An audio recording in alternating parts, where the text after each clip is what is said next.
Good evening, everyone, and welcome to our live stream here. It is just about 7:30 p.m. on our Tuesday, and we've got another round of strong to severe storms that's about to roll into East Tennessee. And we actually have one feisty little storm down in the Southern Valley that's kind of leading the pack here as far as the storms go.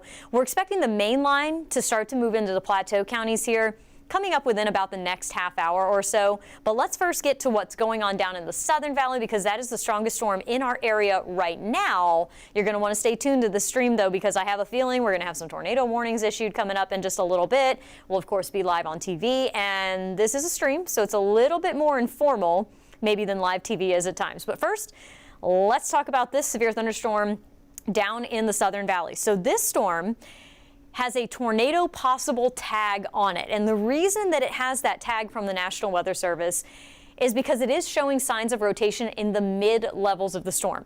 This cell is very far away from the radar that's in High Top, Alabama, kind of near the Huntsville area, and the radar that's at the National Weather Service office in Morristown, and the radar that's in Nashville. So it's kind of in between all three, which makes it difficult to see the cell in the lower levels. So that's why they go ahead and put that tornado possible tag on it when they see any signs of rotation. This warning is for the cell that is moving to the east at about 40 miles per hour. You can see that it's located just to the west of Athens. So Athens, heads up, you've got a very strong cell that's going to be moving in your direction very soon here that does have the potential of producing 60 mile per hour winds and hail that's about nickel size, penny to nickel size, as it moves on through there. So that's the very latest with that particular cell. We're going to keep that up while we watch it. And let's kind of dive in for just a second here into the cell. So hard to see right now. Where you see that purple color, that's called range folding. That comes and goes with the radar. But again, it's very far away from the radar, so that's kind of why it's in that area. Let's see if we can get a different radar. Still hard to see. Where you see that bright pink and the darker red here, that's where we have that counterclockwise rotation with that cell right there. Again, it's just in a bad spot to be able to see it very well. As far as the hail goes, that has come down in intensity as it's moving off to the east here, coming into the Athens area. So that's good news, but it could mean that the hail is just falling from the cloud. It's no longer being pushed upward. That means it could still be falling in that area just to the south of the Decatur area. This is going to be moving over I-75 just to the north of Riceville and right near Athens, kind of near Tennessee 30. That's going to cross over there, and it's going to pass over State Road 11 as well in just a little bit here. Again, some small hail possible, 60 mile per hour winds possible with that cell as it moves on through the area. And that is our one warning that we currently have in effect. Now, because this cell has been maintaining itself for a while, the National Weather Service went ahead and extended that warning eastward into parts of Monroe County in anticipation of the cell maintaining its strength. So the first folks that are going to be impacted by this are the ones that are near the Athens area. But this is eventually going to pass very close to Nyota and then toward the Madisonville, State Road 88 kind of an area. Oh, look, they just trimmed it just a little bit right there. Yep.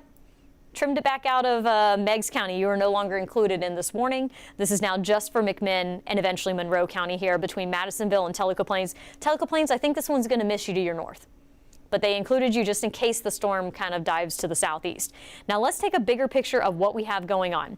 So here's the wide view. Uh-oh. Look at that mess coming through Middle Tennessee right now. Let me take a little bit of a wider view of that. That is our main severe weather threat. So we've had round one already kind of during the mid-afternoon hours. Now we have this rogue cell moving down through the Southern Valley at this point. It's all of that activity that you see coming out of Middle Tennessee, coming through Nashville and onto the plateau right now. That's what we have to worry about for our biggest concern for the damaging wind threat. Tons of lightning with these storms, and the potential for supercells to be mixed in here. So we do have the possibility of seeing some tornadoes. You can see those two cells right there to the southeast of the Murfreesboro area. Those are going to be ones to watch coming into Cumberland and eventually Morgan and Roane counties here. We've already had wind damage reported in Roane County near the Oliver Springs area from an earlier supercell that moved through. In fact, I have video of it, and it is a beauty. I'll show you that here coming up in just a moment on our other computer. And just give me 1 second to get that loaded up here for you. We'll get to that in just a moment, but it's really cool. You're really going to like it here. So back to the big picture of what we have going on. The storms, when they were in Middle Tennessee, produced teacup-size hail near the Franklin area. That is 3 inches in diameter. That's the size of an apple. That's what fell from the sky. We also had baseball-size hail with some of those supercells. They just have a lot of lift, so they can pick up those big hailstones and put them really high up in the air, which allows them to get tumbled around, and they continue to grow to those very large sizes. So when you have big hail like that falling, that tells you we have really strong updrafts. We have really strong storms. And the lightning reflects that as well, because as those hailstones kind of bump together, that is what causes the kind of helps to get the lightning going a little bit more and tells us that we have strong storms. So big picture wise, we now have a new tornado watch that has just been issued for the majority of our viewing area. So Cumberland and Fentress County, your tornado watch is in effect until 10 p.m. Central Time. The rest of our viewing area, the rest of East Tennessee and all of Southeast Kentucky, your tornado watch is in effect until 2 a.m. And that is because of the potential for these storms to stick around for that long. So that's what you're seeing right there is the new tornado watch. The only counties that are not included in that are Hawkins County, Greene, and Cott counties for now. But you may be included a little bit later. But either way, the point is you could still see strong storms, but the areas where you have the tornado watch are where we're most likely to see that severe weather. And that's reflected from the Storm Prediction Center's outlook as well. They're showing where we have that level 2 risk in the areas shaded in yellow, and the level 3 out of 5 risk where we have the areas shaded in brown right there. All of this just means that we do have the threat for seeing those strong to severe storms across our area as we go throughout the rest of this evening. And I just showed you it coming through Middle Tennessee. It's going to be knocking on the plateau's front door coming up very shortly here. So looking at our potential impacts, wind gusts up to 70 miles per hour, maybe higher, are possible with some of these storms. There's a lot of wind energy in the atmosphere, and that heavy rain is just going to bring that down to the surface. Localized flooding is a growing concern because we've had a lot of rain so far this month. The ground is saturated, and speaking of the saturated ground, with the strong winds, that increases the odds of seeing downed trees. The roots aren't able to hold as well in the soft soil, and that allows the trees to fall over a lot more easily. Isolated tornadoes, that has been bumped up just a tiny bit here because of all that rotation we're seeing in the atmosphere, and then up to quarter size, realistically, we could be talking more about maybe ping pong to golf ball size hail across parts of our viewing area. So let me show you the supercell that we had earlier across our region here. This was from our downtown camera in Knoxville. Check out the rotation off in the distance. You can see it kind of moving left to right across your screen as the whole cell was rotating counterclockwise. On the left-hand side down near the horizon, you can see the low clouds kind of hanging around and developing with the updraft there, pulling up the warm and moist air. That's the inflow area there. This was a beautiful supercell from a distance from the downtown Knoxville area. Unfortunately, that supercell did end up producing wind damage, like I said, near the Oliver Springs area. We had some reports of some downed trees near Oak Ridge as well. Thankfully, nothing significant. That same cell kind of pushed off to the east. It weakened as it did so, and then it got to Greene County, and it fired back up again. And in Greene County, we probably saw maybe 60 to 70 mile per hour winds. And in Greenville proper, the city itself, we've had widespread tree damage, even some reports of power poles being damaged. And we do have power outages being reported up in that area as well. So that's definitely going to be a concern as we go throughout the rest of the evening, are these powerful winds causing downed trees and power outages. I would highly recommend that you charge your devices now and make sure you have multiple ways to receive those weather alerts and notifications. If you are going to, before you go to bed tonight, just make sure you have, like I said, the way to receive those weather alerts and notifications. Multiple ones would be a good idea so that in case one doesn't work for you, you've got a backup choice. Also, we have been hearing rumors of, possibly some NOAA weather radios not transmitting properly. That is for the Nashville National Weather Service Office coverage area, as well as the Louisville, Kentucky coverage area.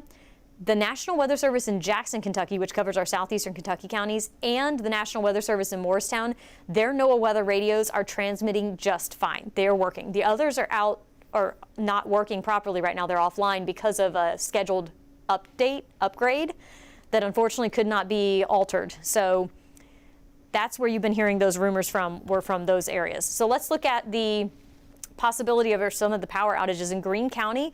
We're still seeing a report of almost 2,600 customers without power at this time. Hawkins County also reporting about 2,000 customers without power. We're seeing a little bit of power outages going on in Roane County at about just over 300 as of this point in time. That is definitely going to be something we continue to monitor as we go throughout the evening as more of these strong storms roll into East Tennessee. So let's go back to that storm that's down into the Southern Valley and kind of get the very latest with that cell. All right, it's about to move into the Athens area right now. So in Athens, you could be seeing some maybe penny to nickel size hail, very strong gusty winds, and you're probably hearing the lightning and already getting the very heavy rain moving on through the region. Let me loop this so you can kind of see how this storm is moving along. Again, this is a severe warned storm with the warning in effect until 8 p.m. The storm is moving to the east at about 40 miles per hour, and it does have that tornado possible tag on it because it does occasionally show signs of rotation. A lot of our storms are going to show signs of rotation today. The question is, will they be able to bring that rotation down to the surface? And that's something we're going to kind of just have to monitor as we go throughout the evening. But that's something you're going to hear us talking about quite a bit, is the potential for some of that rotation to be noticed across the region. All right, I'm checking out a couple of our TDOT cameras that we have down in this area that may be impacted by the storm kind of rolling through, and they actually don't look that bad right now. So that's some good news here. Let me take you to that camera. This is the closest camera on I-75 that we have to the Athens area. It's just south of there.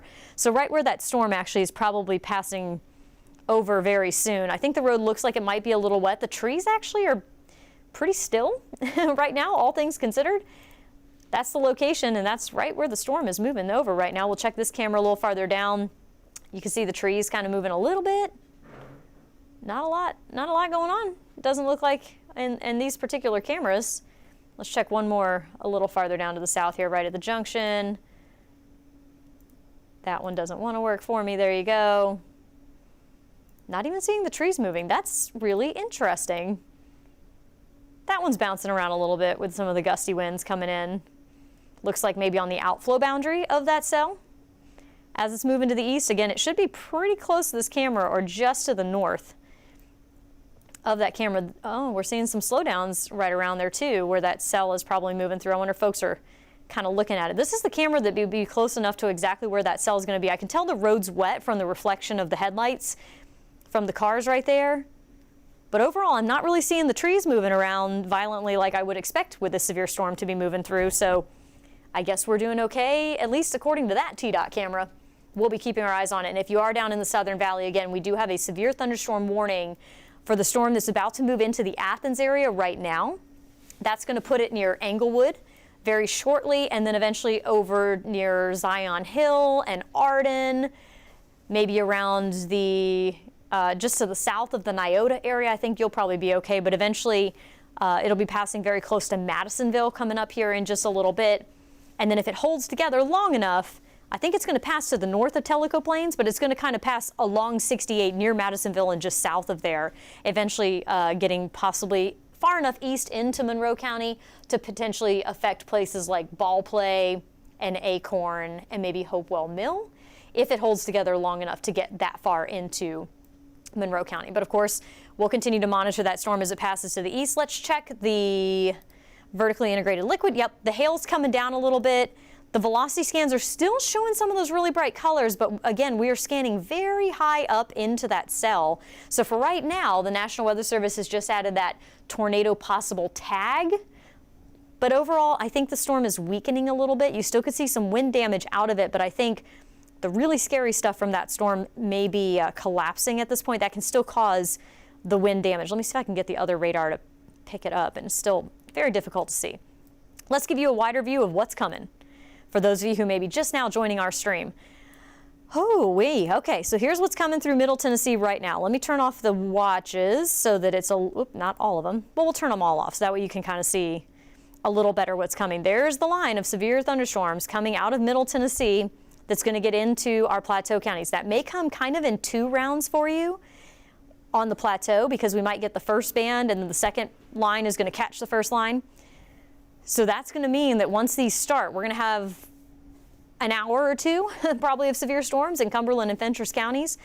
Damaging winds are our main threat, but we do have these two rotating storms that you can see down here near McMinnville to the south of Sparta and coming just to the northwest of Manchester. Both of those cells have held their own for a while, and those are going to eventually hold together into Bledsoe County and then eventually into Cumberland County. So those are going to be our ones to watch.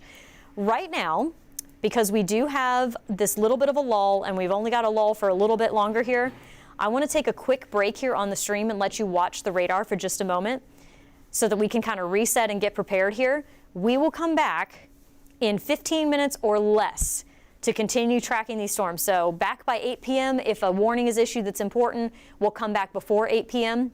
to give you another update here coming up with the storms in just a little bit. But I want to go ahead and send it to a radar loop that's going to take you through a lot of the same graphics that I just showed you to give you an update on what you can expect over the next little bit. And like I said, we will be back in 15 minutes or less to reset and get ready to track these storms as we go throughout the evening. So we will be right back.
What? Oh.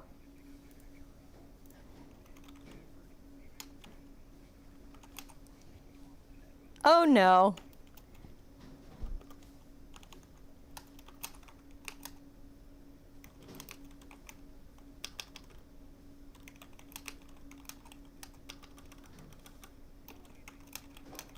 I was saying 8 p.m. at the latest to get back on here. I was just trying to give myself a chance to post something on social really fast and to use the restroom before we get into this.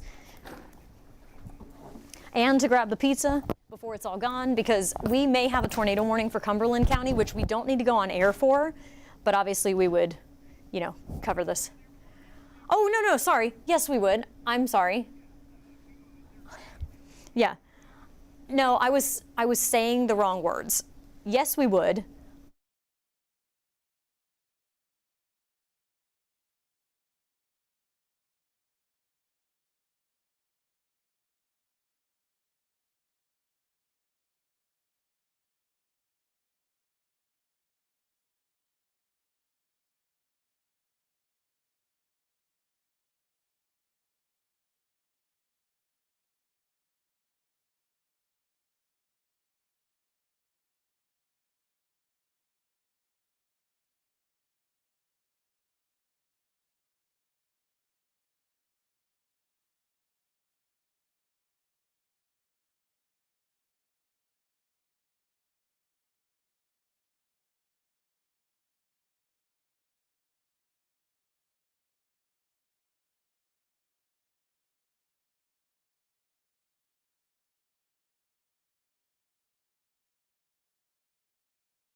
Our 10 weather impact alert team is right in the middle of it, tracking storms rolling through East Tennessee. We're also checking in on the damage up in Kentucky. They are set to endure more storms tonight. We'll take you there tonight on 10 News at 11.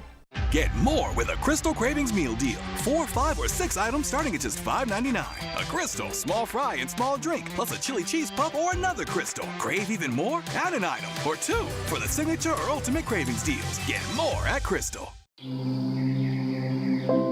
It's berry season. The juiciest, sweetest, most beautiful berries.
Good afternoon or good evening now, everybody. It's about 8 p.m. on our Tuesday, and we now have a tornado warning for parts of Cumberland County. Yes, we do. Love the new streaming center, by the way. Go ahead and get that out of the way.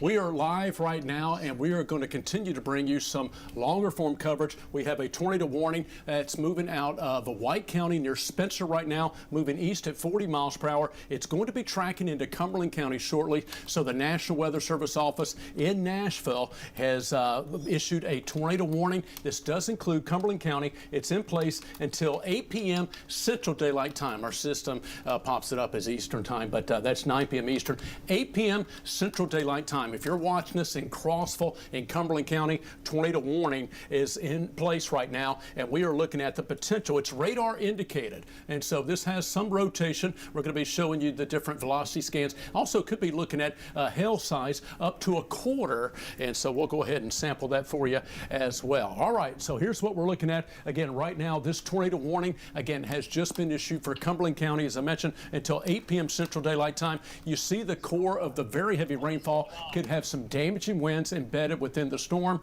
A lot of frequent lightning as well. So we're looking at that combination of damaging winds, possible tornado. It is radar indicated. Now, notice both these severe thunderstorms. Again, these storms are coming out of Middle Tennessee. There you see Sparta. Here's Spencer as well. And that's continuing to make its way to the east at about 40 to 45 miles per hour toward Cumberland County. When we show you these warnings, look at the bottom here. You see the radar indicated? Well, sometimes you're going to see different what we call tags within that severe thunderstorm or tornado warning. It may have a considerable tag. That means considerable damage. It may have observed, confirmed, may have other tags like that. So we get extra information. Just wanted to point this out because tonight we could be talking about, in addition to a high damaging wind threat with damaging winds up to 70 miles per hour possible, and also large hail and very heavy rain, we could be talking about isolated tornadoes. So this is beginning the new round, the second round now underway, and boy, that's right on cue. It's 8 o'clock.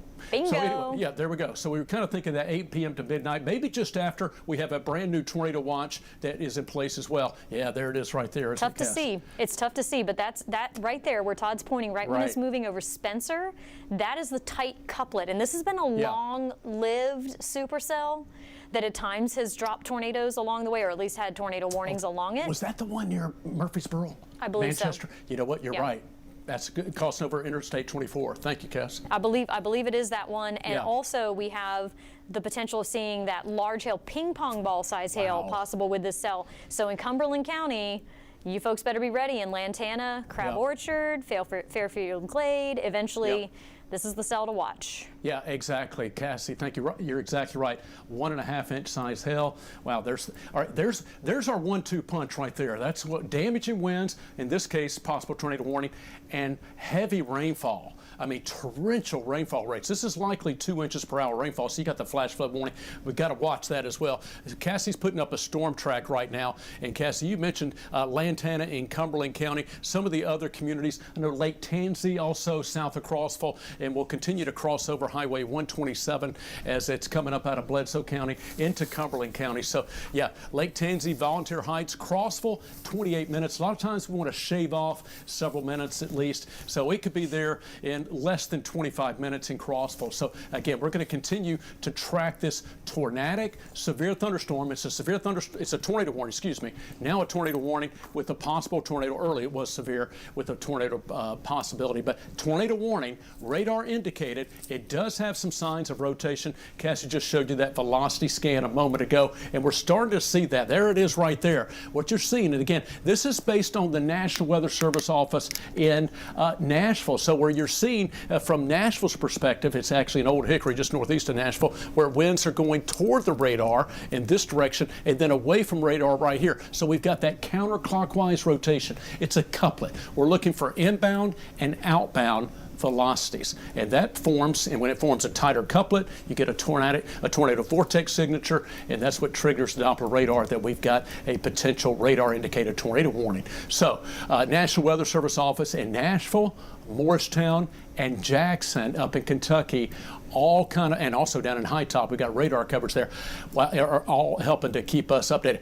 Cassie, what do you say about that? I mean, look at the energy in the atmosphere in Middle Tennessee. Wow. Oh, no. Yeah. Magic of the Weather Center. I got to get used to it. I just pulled you up right on top of that. Oh, that's okay. That is not your fault. That is my fault on the wrong button. Watch that. Here, we He's go. back. I just want to do that just for fun. Literally, the wall's right there. Like, Yeah. it's so close. This is our brand new streaming center, by the way, and you know, this is going to be one of our new ways where we do long form severe weather coverage, and both online streaming and on air, Channel 10. Yes, and what you're seeing right here, the reason that we're on WBR.com, on the WBR app, on WBR Plus, and right now on WBR TV is because that is what is coming over the next several hours. Right. So right now we have the tornado warning in southern Cumberland County, and we're going to track that because that's what we do when we have tornado warnings. Right. We continue to track those so we can protect life and property of the folks that are going to be impacted by that. Right. And Cumberland County is in our viewing area. Is in our viewing area. Real quick,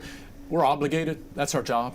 It's not an option. So I know, you know, we know we're interrupting programming, et cetera, but yeah, we've had, you know, the atmosphere has been waving a flag. We saw this late Friday night.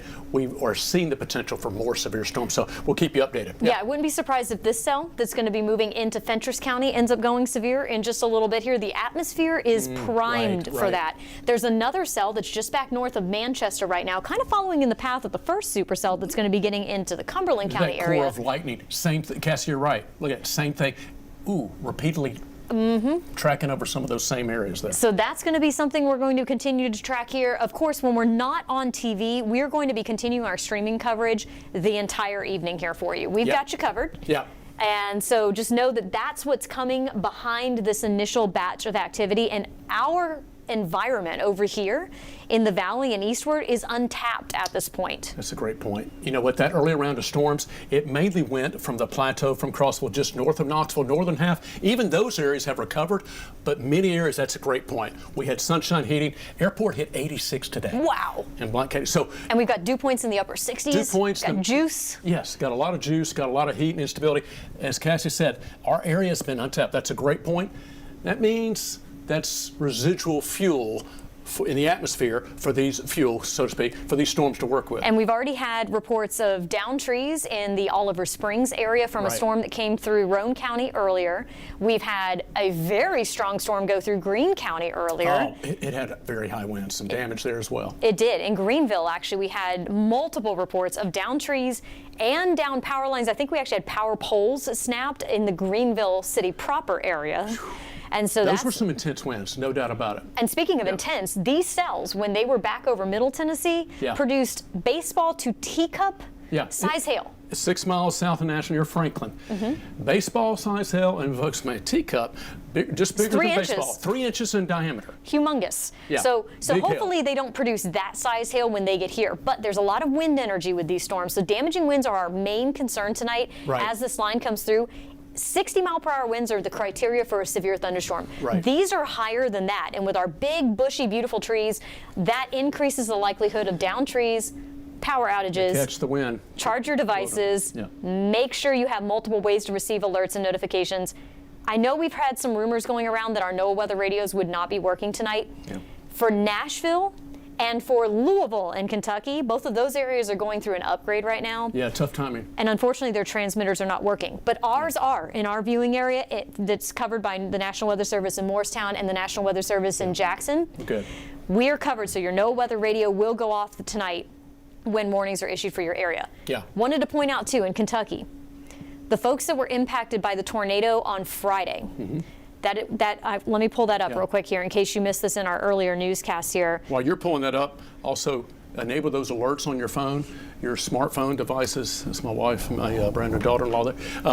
Make sure your alerts are enabled on your phone. And so you got multiple ways to receive those warnings. Go ahead. Yeah, download the free WBIR app if you haven't already. It will push alerts. Make sure you have your emergency alerts turned on, the notifications that come with your phone. A lot of folks mute those because I don't want to hear them. Yes, you do. You do when we have storms coming in. You do when severe weather's moving in, like tonight. Yeah. So the tornado that moved through Pulaski and Laurel counties impacting Somerset, Mount Victory, the London communities, the National Weather Service in Jackson has officially released their update here, and that is now a rating of an EF4 tornado with maximum winds of 170 miles per hour. The path length was 55.6 miles. And the width was almost a mile wide at its widest point. That is a unusually strong and long track tornado for this part of the country. Looking at the history of this, when I say unusually strong, this is the strongest and unfortunately also the deadliest tornado on record in Laurel County and one of the strongest and longest track tornadoes in southeast Kentucky history.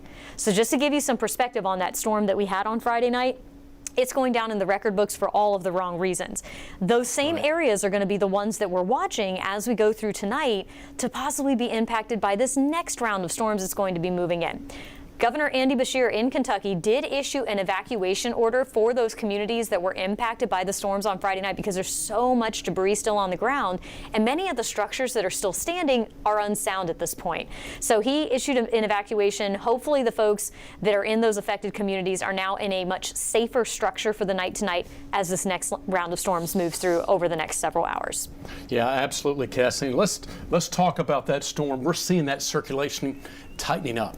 It looks like it's tightening up a little bit, so we're going to go ahead and show you that and what it looks like right now. Thank you, Cass. I'll go back to the wall. And we're going to, again, continue to bring you that long-form coverage of what we're seeing. But, yeah, right now, as this is moving basically on the edge that's coming out of, I believe that's Van Buren County, isn't it? I think I said White County a moment ago. But, yeah, I think that's Van Buren County. And here's White County. It's moving on basically near the White, Van Buren, I may have that wrong, but Cumberland County line right here. So there's a look at that potential circulation. And again, looking at it basically just probably about 10 to 15 miles to the west-southwest of Lake Tansey here. So if you're watching us, and here's Highway 127, if you're watching us from Lantana, Lake Tansey, you need to be in your safe place. That's the lowest floor in your sturdy, safe home or building. Go ahead, Cass. I was going to say Spencer is Van Buren, Sparta is White. Yeah, you got it. Perfect. Thank you. I was thinking about Spencer. I was trying to make sure. Which county is that? Yep, you got it. Thank you, Cass. So go to your safe place in your lowest floor of your sturdy home or building, and to put as many walls between you and the outside. Cass, I love the way you said this earlier. Between you and the wind and the storm winds outside. So you want to be in the center part of your house, lowest floor, okay, like a bathroom, hallway, or closet. If you don't have a basement is the best place to be. The further below the ground you can get, and the lowest floor, that's the best place to be. A small interior room, like a bathroom, hallway, or closet, is also a great place to be. And when we're talking about significant damaging winds from a severe thunderstorm, or in this case, a tornado, that's when you particularly need to really go to that safe place, okay? So here's what we're looking at. Thank you, Cass. You can Oh, see. it just updated. Yeah, exactly. You can see the rotation. Oh, are we going back and forth? High top and Nashville. So yeah, it's was that Nashville right there? This is Nashville. Yeah, this is maybe. High Top. Okay. It's hard to tell and to keep it on the right one. But if you're near Midway School or looking ahead along Lantana Road. There's Lantana and Lake Tansy and Highway 127, Big Lick School. Dunbar Road. Dunbar Road. Yep, Grassland Dunbar Farm. Road is a notable road. That's a notable road that's coming into Crossville. So heads up, and definitely we're looking at Cumberland County hail. Playhouse Woo. is located south of Crossville. There's big hail. Y'all, that's ping pong ball size hail Ping pong possible. ball size hail, and it may be increasing, even larger than that. We could be, maybe we're looking at golf ball size hail. There was, as Cassie said a moment ago, baseball size hail, even teacup size hail, 3-inch diameter hail confirmed in Nashville earlier, in Franklin, so particularly near and just south of Nashville. And these storms tracking across the southern half of Middle Tennessee, now moving into Cumberland County shortly. Again, some big hail. Looking at this circulation, and Cassie, you showed that just a moment ago, and we're looking at the same type of thing on my phone right here. Again, we get that information of what we're looking at, but there it is. This is a tightening couplet, a signature that continues to develop, and that's something we're going to have to keep a very close eye on, as this is a tornado. It's radar indicated, and National Weather Service in Nashville's tracking this storm. Once it moves out of Cumberland and Fentress counties, which are covered by National Weather Service office in Nashville because they're on Central time zone. Once it moves into like Morgan and Scott, if it holds together, it will then become Morristown's responsibility in Eastern time zone. So still radar indicated, and that's the look at the Crossville storm. That's until 8 p.m. Central Daylight Time. And boy, more storms. Wow. There's flash flood warnings. There's more of these significant storms back toward Murfreesboro, Manchester, McMinnville, and they're just lining up. So flooding could certainly be a concern as well, in addition to the damage and wind and tornado threat. And in Cookeville, heads up. I know you're a little bit west of our viewing area right now. In Cookeville, you've got a line of very strong wind that's about to come into your area here very soon.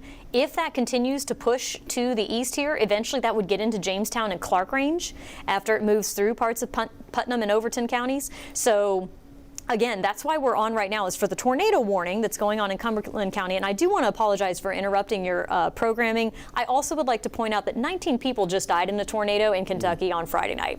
So we're going to cover these storms to make sure everybody stays safe. So I do apologize for interrupting your programming, but we are going to be here to cover this for these folks here. We want to be safe in this form or fashion. So that storm, again, is going to be moving into southern Cumberland County very shortly here. So if you are in the Lantana area or Lake Tansy and looking ahead toward Crab Orchard, you need to be moving to your safe place. What is your safe place? For those of you who may not know where to go when a warning is issued, the answer is the lowest level of your home, away from doors and windows. If you have the ability to go to a basement, that's the best option. If you can't go to a basement, you don't have a basement, interior room, away from doors and windows. That's what Todd was just talking about. Put as many walls between you and the wind as you can. An interior closet in like a hallway or an interior bathroom is a good idea. You don't want to be anywhere that has a window, because that's where the debris that's being blown around by those strong winds, whether it's a severe thunderstorm or a tornado, can penetrate those walls and those windows. 100%. So you just mentioned the power poles being snapped in Greenville. That's the type of wind energy that some of these severe storms have had. And then, of course, we talk about tornadoes. That's even greater likelihood of more intense damage and wind gusts. And tonight, these winds with these storms could be 70 miles per hour or higher. That's very dangerous. That's when the National Weather Service starts to add that considerable tag, which means that considerable damage is possible and considerable threat to life and property is involved. Flooding is going to become a growing concern as these storms move through. We're seeing those flash flood warnings being issued in Middle Tennessee. Adjusted those a little bit based on what we're seeing with those storms coming in. And this, I know a lot of folks are going to be fine tonight. But if you were the one being impacted by that tornado, if there's even only one in our viewing area this evening, we want to make sure that we do our best to get that word out so that everybody is as safe as they possibly can be this evening. Because it only takes one to change your life. So we want folks to be safe. All you have to do, there are hardly any words. All you have to do is see the pictures and the video. If you saw that damage up in Kentucky, That's the power of a tornado, and that's the potential threat whenever we have some of these significant storms. And again, so when there's a tornado warning, it's radar indicated. We have to obviously go ahead and assume that could be on the ground at any point in time, because once it makes contact with the ground, it's doing a whole lot of damage versus a funnel cloud aloft. But there's the potential there for this to be considerable damage if it is a tornado that is getting on the ground. So that's why we have to bring you this longer form coverage and make sure people are alert and aware, and that if you're in the path of this tornado, you would certainly want continuous updates and coverage. You wouldn't want somebody to just come on for 30 seconds and say, hope everything goes well, so to speak. So that I don't say that lightly. That's one of the things we have to do, and we cover a wide area. So we're talking about London and Somerset. That's on the northern fringe of our Channel 10 viewing area. We have viewers that watch. So obviously, this past event, much of the valley in Knoxville was fine for a while until storms moved in later. And that's the nature of severe storms. That's the nature of a lot of TV markets just in general. You're going to have storms that are maybe way on the fringe somewhere, but it's still a viewer and viewers.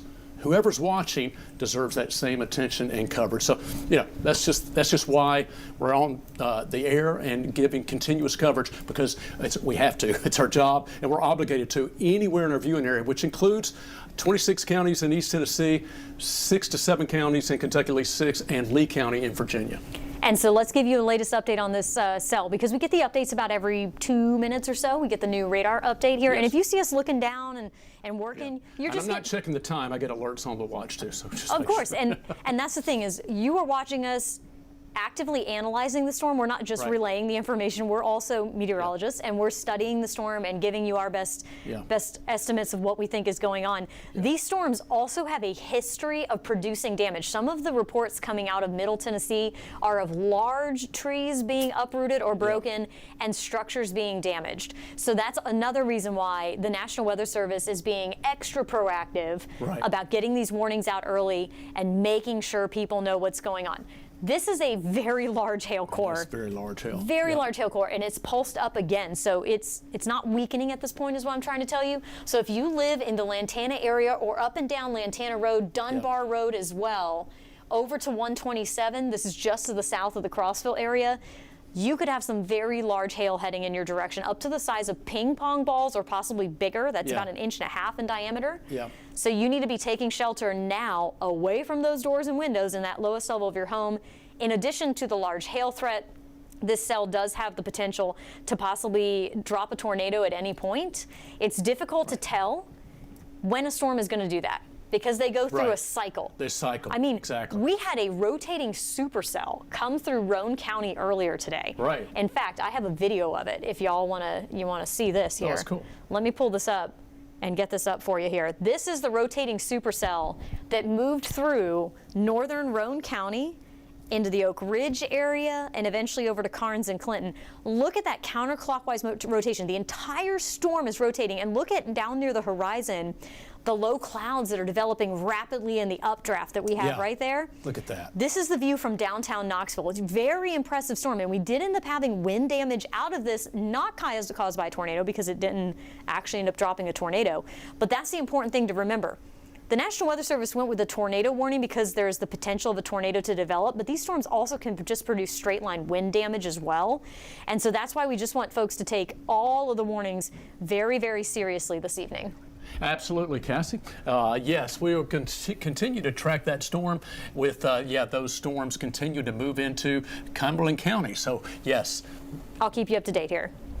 Let's go ahead and work on this as we go through the next couple minutes here. So here's a look at our velocity scan. Again, we're showing you where there is potential rotation, and that is going to be moving into the following communities coming up here in the near future. So there's our rotation where you see the red and the green kind of touching right there. And we're going to pull this over to the east. This is moving at about 40 miles an hour or so.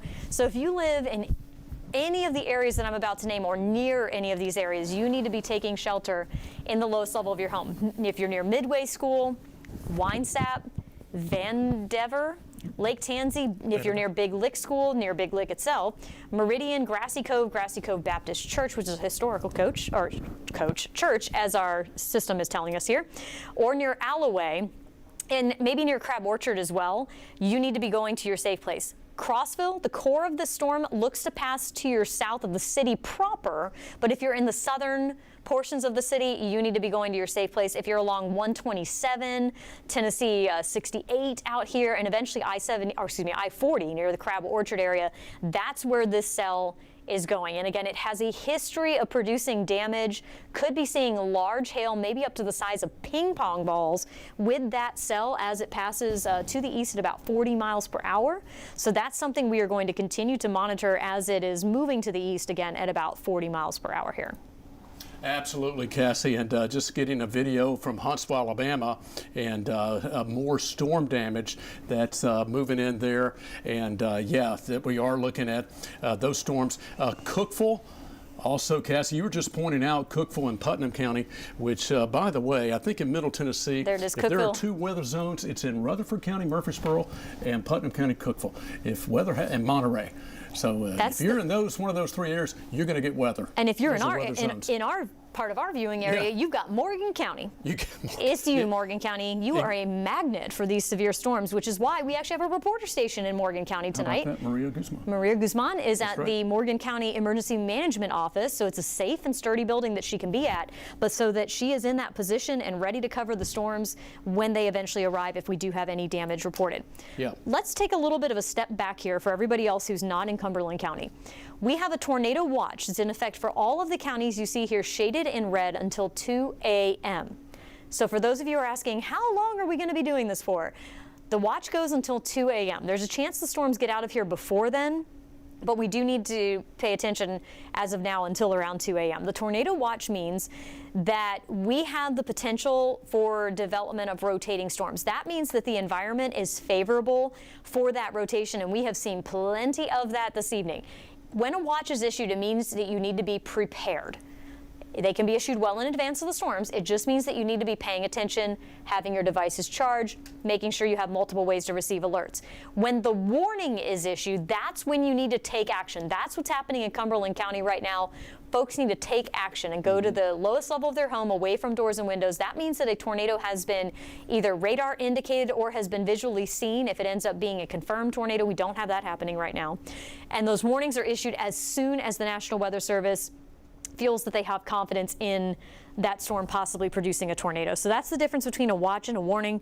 For most of our viewing area, actually everybody but Cumberland County right now, you are under a watch. You just need to be prepared.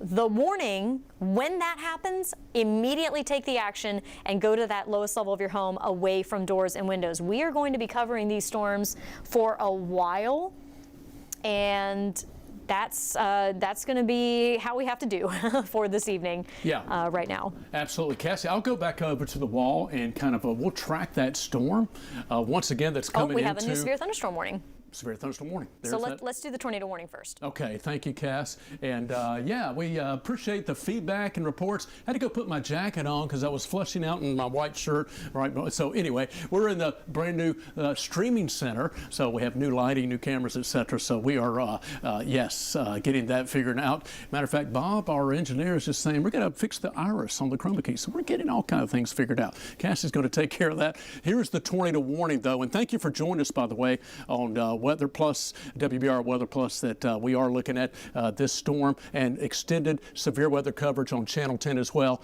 South of Crossville, heads up again, Lake Tansy, Lantana. We are talking about these severe storms with a tornado warning, radar indicated for southern Cumberland County. So this is what we're looking at. It's about to cross over from between Lantana and Highway 127. Cumberland County Playhouse, just to your south right now, but close to it. So if you live anywhere from Dunbar Road to Highway 127 in the southern part of Cumberland County, we have a tornado warning. Cass, thank you. It's perfect timing. The couplet is kind of going back and forth. We're in between high top radar and Nashville radar right now, so you may see the Morristown colors now, I think. Kind of, and it may be Morristown. Yeah. Welcome to life and weather in Cumberland County. You've got overlapping 3 different radars, so it all depends on what part of Cumberland County you live in. But again, at least there's coverage. We're looking at at this potential rotating severe storm. It is a rotating severe storm, potential tornado that's tracking toward Lake Tansy and Lantana, and will continue to track off to the east. In addition to the possible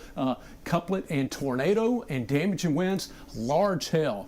That's what we're looking at. That's what we're seeing right now. This is just over the last, 30 minutes or so? That's a big hail core. That is a big hail core. Had a confirmed, I believe it was ping pong ball size hail. At least the initial report was the potential size was ping pong ball size.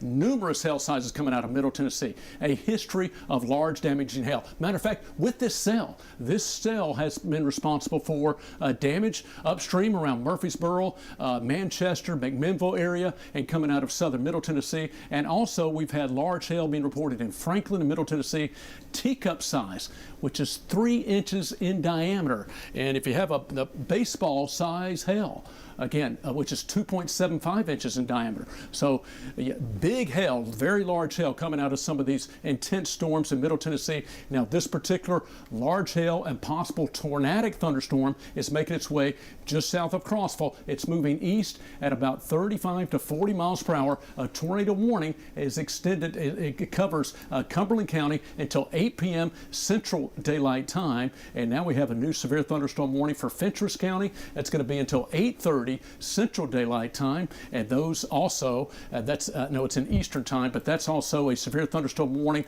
Possible, I don't know if it has possible tornado tag. I don't see it. I don't see it on there, but let me double check for you. I was just curious about that. It does not. Okay, good. No tornado tag on that particular one. Severe thunderstorm, so moving back on the plateau, you see the torrential rainfall into Scott County as well. Cass, back over to you. It's for 65, oh goodness, Todd, I did it again. That's okay.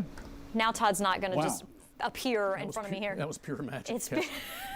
Watch this. Here we are. Sorry, guys. We're getting used to streaming here. It's only about 6 feet. In all seriousness here, this new severe thunderstorm warning is for the line of storms that we were talking about that's coming into the Cookeville area. That has gone ahead and been extended into Fentress County. The Weather Service is going, here's the biggest heads up I can possibly give you for this.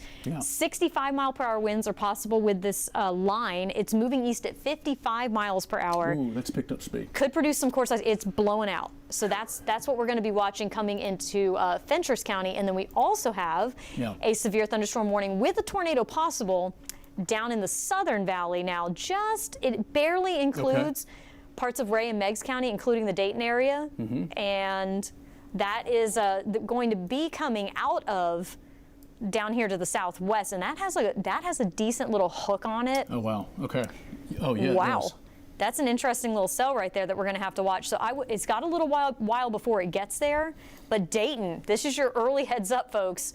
You have got a rotating storm that's down to your southwest, moving in your direction here, could produce up to $50 size hail for you, as well as 60 mile per hour wind gusts. And yes, it does have the tornado possible tag on it. Cassie, another thing, I don't know if you can widen out just to tap. You're right there. See that broken cell? It's by itself. The other ones, and of course we got the Cumberland County a little bit out ahead, and then you got a line with the severe thunderstorms. These broken discrete cells by themselves, they can basically are more efficient more efficiently bringing in the strong winds from all around, not being disturbed by any other storm within a line. And so they have the whole environment, soul environment to themselves, so to speak. And these tend to be severe and rotating a lot of times and tornadic. These discrete broken cells ahead of the main line. So as Cassie said, that is a severe thunderstorm warning until 9:15 p.m. Eastern time. And that has got a tornado tag on it. Damaging winds in excess of 60 miles per hour. And as Cassie said, $50 size hail possible, which is 1 1/4 inches. And so large hail. Damage storm. There's that discrete cell. Boy, look at those storms coming out of Alabama. Wow, Chattanooga. Yeah. Oh my goodness. We do not reach all the way down to Chattanooga. We will not be covering that cell. That is a confirmed tornado, a monster storm. It's got a purple. Wow, that's coming out of, it's going to be in northeast Alabama, that's going to be moving into northwest Georgia and toward Chattanooga. So if you have friends and family in the Chattanooga area or in North Georgia, just to the south of Chattanooga, this is a very early opportunity for you to give them a call and say, hey, you need to turn on your local stations down there in Chattanooga because you've got a big storm coming into that area. And that just goes back to show how favorable this environment is for large rotating storms and damaging wind, which is exactly why this is a weather impact alert day and why most of us are under that level 3 risk for seeing those severe storms. So again, we're on air right now because of the tornado warned storm that's moving through southern Cumberland County, but we also have a significant wind threat now with a severe thunderstorm warning that is for Fentress and the rest of Cumberland County, so Crossville northward, and then we have a new severe thunderstorm warning that with a tornado possible that's going to be coming up into southern Ray and Meigs County near the Dayton area very shortly, and then back to the west of that. Behind these individual cells that we have coming in, okay, so that was expected. Yep. We also have a line of wind that's going to be coming into the Cookeville area, eventually through Overton and Putnam counties and into Fentress and Cumberland County. And as expected, a new tornado warning was just issued for that cell that Todd and I were just looking at and saying, wow, near Dunlap, that is a big hook. That is about to update here and show you that we have actually, nope, I lied. It's the cell above that because it's kind of moving to the right. Yeah, there are multiple ones. It's multiples here. There's the other one. We got the Cumberland County one. Now we got that one coming into Bledsoe County. It's this one. And okay, that's the southern part that's going to continue for Bledsoe. Yeah, Bledsoe, thank you, Cassie. And northern Ray County, sorry, and there's one back of it, Minville. And then we've got the one from Dunlap to Dayton. The one in Cumberland County, and just for the National Weather Service in Nashville, is moving east at 35 miles per hour. And so again, that is crossing over from Dunbar Road to Highway 127, Lake Tansy and Lantana. You are in the path of that large hailstorm and tornadic storm with large hail right here. So Highway 127, Dunbar Road, Lake Tansy, and Lantana, again, south of Crossville, and also the airport in Cumberland County for Crossville Regional Airport in this area as well, Cumberland County Playhouse. So again, just to mention some of those areas, there's a little, that's the couplet right there. We could have damaging winds from a potential tornado that's moving through southern Cumberland County, near and just south and southeast of Lantana, and about to cross over Highway 127. So in Cumberland County, tornado warning, a damaging severe storm with possible tornado and very large hail. We could be talking about hail $half size or larger as this storm continues to strengthen, and there are several other cells. Again, this particular one is going to track through southern Cumberland County, but also brushing up from northern Bledsoe County into northern Ray County.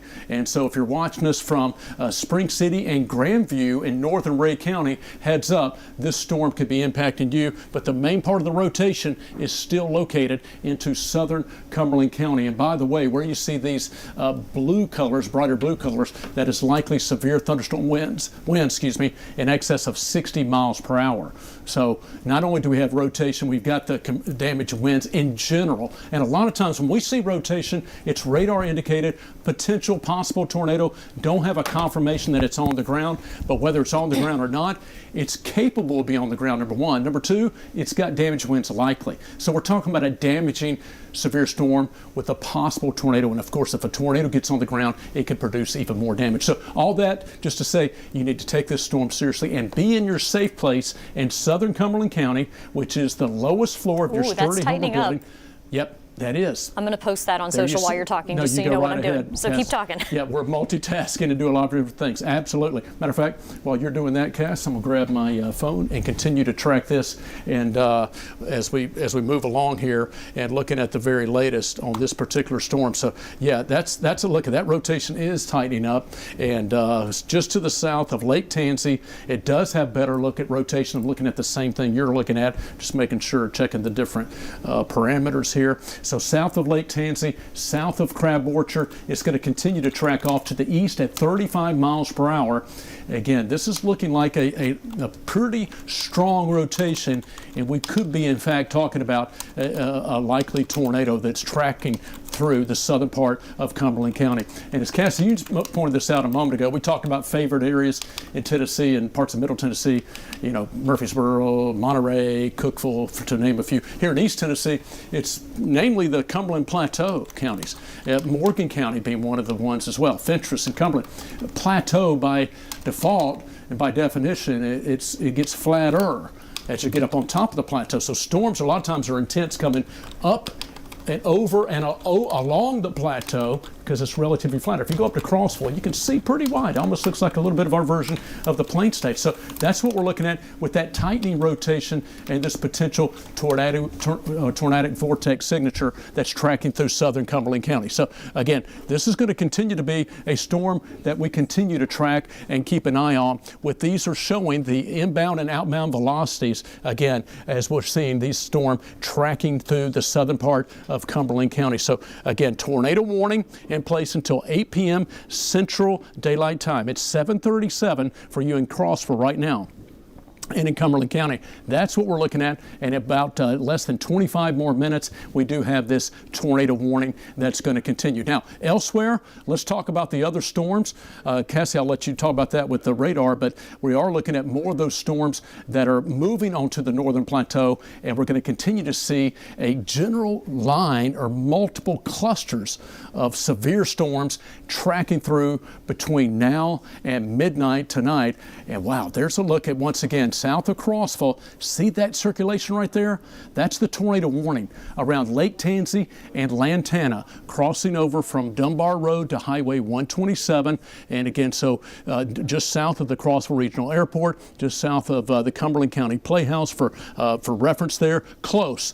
So you need to be in your safe place if you're just south of Crossville, and particularly anywhere in southern Cumberland County, northern Bledsoe, and northern Ray County. And hopefully this storm will weaken some in time, but right now it's got a very strong rotation, pretty strong, that we're looking at on radar, strong enough that it's a likely tornado as it continues to track on through the region. All right, so that's a look. I'll hop over and be back in just a moment. Going to show you some of the different radar signatures and some of the hail that we're also looking at with this particular storm as it continues to make its way through. There's a look at the hail.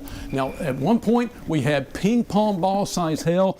Close to that, either ping pong ball size hail is 1.5 inches diameter, half dollar size hail 1.25 inches in diameter. So this is a look at that storm that has both the potential for a tornado, but also very large hail. And so just south of Crossville, and a lot of times when you're talking about a severe storm with the potential for tornadoes, a lot of times you'll see several elements all together. When a tornado develops, or is a supercell that's got the potential for tornado, you can see a lot of positive lightning, large hail, and potential for a lot of damaging winds. That's all encompassing when you have a severe tornado storm. Look at the lightning. Look at all that energy. A lot of times you'll have a lot of positive lightning strikes, right?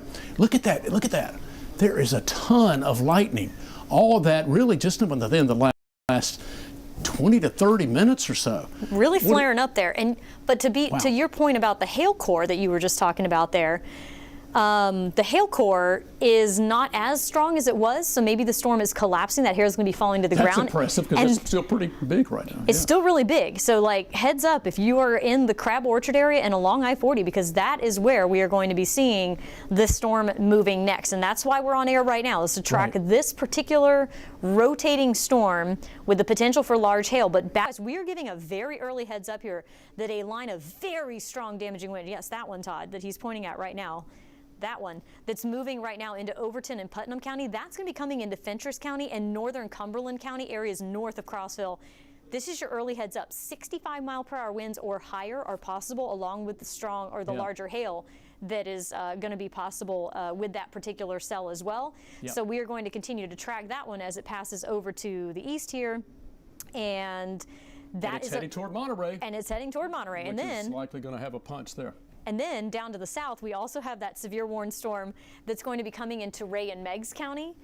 And that's the next one in Dayton that you've got. Look at the lightning flaring up with that one as it's moving off to the north. You're right. Lightning's a big indicator of that core growing. We got merging cells, by the way. When you show that radar up here, that's going to produce potential for some flash flooding. Hopefully not, but with those cells coming up, yes, you're exactly right. South of Crossville, approaching Dayton. This is going to, so Rockwood, you don't have a warning issued for you yet. But this cell is not going to go anywhere before Yet. it gets to your area. Yet. We So- could almost go in 3, 2, 1. You know, Roane County. it's close. Yeah, so Roane County and southern Morgan County, you're probably going to have a warning issued for you very soon. Right.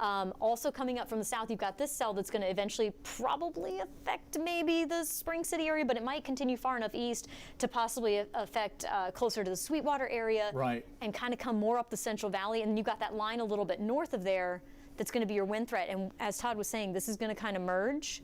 So for folks, I'm getting a lot of messages right now on Facebook saying, is it going to affect my area? But what about my area?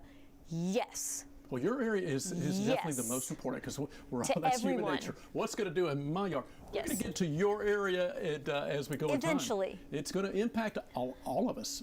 It's going to impact all of us. To some degree or another, yeah. As it moves across there.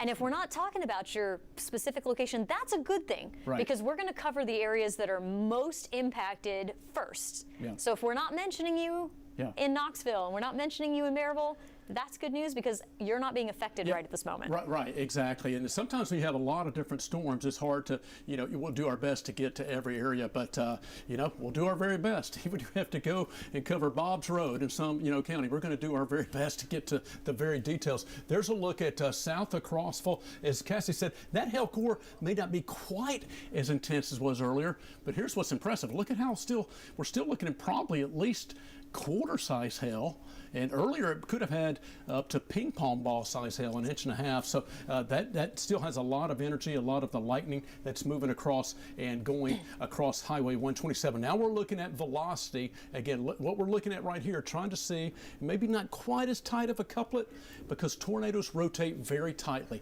Again, it's just like, think of, you saw that video that Cassie showed earlier. That was a strong, severe storm, a big storm that had slow rotation.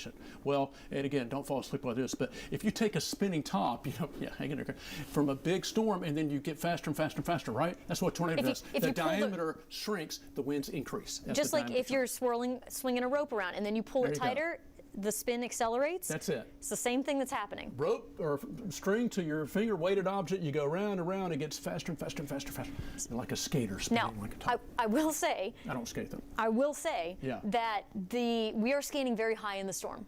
Right. So the rotation may look broader now because we're scanning way up high in the storm, but I would not be surprised. That's a good point, actually. If back here at this point, this is a pairing right there. Right. That tight couplet right there. Right. The gate to gate velocities are right next to each other. Right. We do have that. I would not be surprised if we end up hearing about some wind damage south of Lantana, near 127 or near the Lake Tansy community. Now that this cell has passed over that, but this is a heads up that now you've got damaging wind running right along the county line here of Cumberland County and Bledsoe County that's going to pass over 68 soon. It's going to be getting from Crab Orchard kind of eastward on I-40. It's going to be moving in very soon. So big heads up for you, and like we said earlier, like Roane County, you're going to end up under a warning here in a few minutes. Right. This is your heads up in Rockwood that you need to be gathering your things and getting ready to head to your safe place here. Yeah, it's going to come on down Walden's Ridge and Rockwood Mountain, down into the Rockwood, Harriman area, and down Rockwood Mountain, and come on down, as Cassie said, and perhaps be packing a punch with severe winds. Spring City, Grandview, northern Ray County, you certainly need to be advised that this is going to be impacting you as well. Again, tracking from Cumberland County right into the northern portions of Ray County. So again, not showing up here, but Grandview and far northern Ray County, eastern Cumberland County. Again, we've got Crab Orchard west along Interstate 40 and just south there. And this is the heart of the storm. It's south of Knoxville. A lot of lightning, some intense lightning, very heavy rainfall, damaging winds are likely. As Cassie said, we're seeing rotation. And Cassie made a great point. Actually, in Cumberland County, even Fentress County, a lot of times we're looking at overlapping radar coverage. It's actually right in the middle and further away from some radar sources that would include Nashville, up to Jackson, Kentucky, northeast Alabama, Far Corner, High Top, and Morristown, which is, of course, in Hamlin County in East Tennessee. So 3 or 4 different radars can see that storm, but most of all of them are pretty far away. relatively speaking. Now, it is higher up, and that helps because as the beam curves down, the further out in distance, so it's going to be looking at the top and taller part of that storm. It's not going to be seen at the surface space. That's why a lot of times and oftentimes we rely on ground truth reports when we're talking about getting confirmations. Thank you, Cass. That's what we're seeing. Southeastern Cumberland County, see those brighter blues? 73 mile per hour velocity. That means damage winds are likely. 58 mile per hour winds or higher is considered severe. In weather terms, it's just like hurricanes we round up, so we say 60 or higher. So damage winds likely, Cass. And a new tornado warning. Oh, okay. This is what we were just talking about here. That we there thought it is for Roane County. That we thought this was going to happen here. We were giving everyone a heads up. I didn't know whether it was going to be a tornado warning or a severe thunderstorm warning. It is officially a tornado warning. It has now been extended over from Cumberland County now into northern portions of, I guess it's into southern Morgan and northern portions of Roane County. Right. That does include Harriman, Oakdale, Kingston, Rockwood, right into the steam plant, Watts Bar Lake. Right. It's all going to be heading into your area. If this is your heads up, we were trying to give you an early heads up. This is just like the earlier storm where it may or may not drop a tornado, but it could produce damaging wind anyway. Take shelter. That's actually a great point. Tornado, $half size hail is possible right now. So, Cassie, great point. An early heads up. Now we had the handoff, right? The National Weather Service in Nashville, which covers Cumberland and Fentress counties, just handing off, so to speak, to the National Weather Service in Morristown, which covers all the other counties east of there and the eastern time zone. So Roane County, again, Morgan, Ray County, 9:45 Eastern time. Tornado warning, radar indicated still, but as Cassie made a great point, we just sampled on velocity scan, seeing 73 mile per hour winds, but then there's the possibility that this tornado it cycles up and down. That's a lot of times what tornadoes do. They cycle up and down, almost like a jellyfish going up and down. But it can get stronger, maybe come down a little bit, then again pulse back up. And so that's what these tornadoes tend to do when they're cycling phase. And in addition to possible tornado, we're looking at $half size hail. I'm going to take a look at that potential hail size for this particular storm. But there is the potential for hail up to $half size. We were talking a moment ago, and Cassie was pointing out that it looked like it may have gone down a little bit when it was coming through and just south of Crossville, but they tend to pulse back up. And so that's what we're looking at, as now this storm has the potential large hail as it's continued to track on through. So you can see the core of lightning, the intense purple, and again, if you look up here on our legend, that's very, very heavy rainfall and torrential rainfall, but also we're looking at the possibility of a tornado. So it is moving to the east at 35 miles per hour. Thank you, Cass. Is located 10 miles southeast of Crossville, and a severe thunderstorm capable of producing a tornado. This is from the National Weather Service office in Morristown. And again, this storm is going to track from Cumberland County into Roane County, from Harriman down toward Rockwood. Rockwood not showing up right here, but eventually Paint Rock, Kingston. We're going to keep an eye on this storm. Anywhere in Roane County, you need to be prepared to go to your safe place as this storm continues to move east at 35 miles per hour. It has a possible tornado.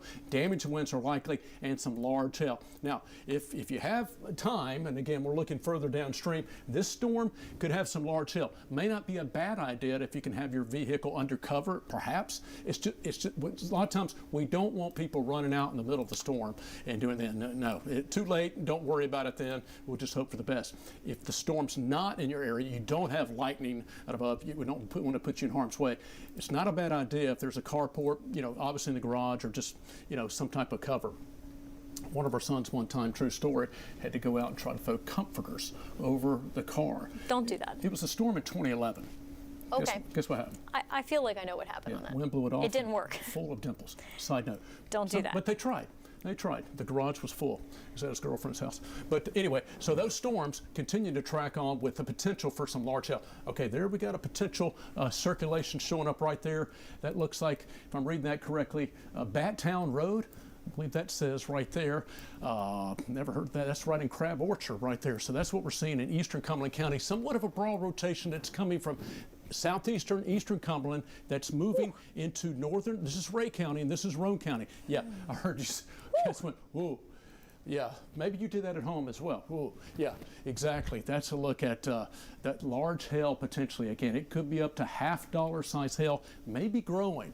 When we see these levels increasing, you know, we're talking about maybe ping pong ball size hail and getting closer to golf ball potentially. Again, it's that cycling phase and effect that storms plenty of energy. There's a lifting mechanism, a front back to the west, and plus it's on the plateau. That air is being lifted in a favorable environment for severe weather. That's why we have a tornado watch that's in place, by the way, that includes most of East Tennessee until 2 a.m. It's at least through midnight for most areas. There's the wind velocities. Cassie's doing the scan. Where you see those brighter blues, that's typically winds of 60 miles per hour or greater.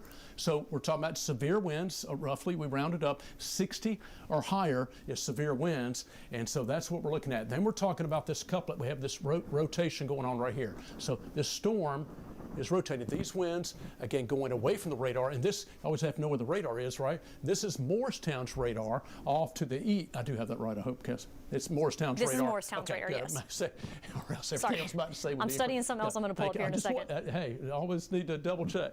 But this radar is to the east, so winds are coming away from the radar at Crab Orchard and going toward the radar as we work our way toward Rockwood. So that gives you a net effect of a cyclonic counterclockwise rotation.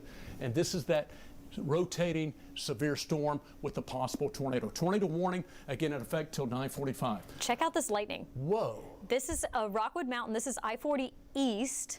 So the cars that are coming towards you are coming from the east. That was weird, because I saw the headlights. I'm like, okay, it's producing its own light. No, that was just the flashing headlight. That is lightning. That's the atmosphere doing that right there.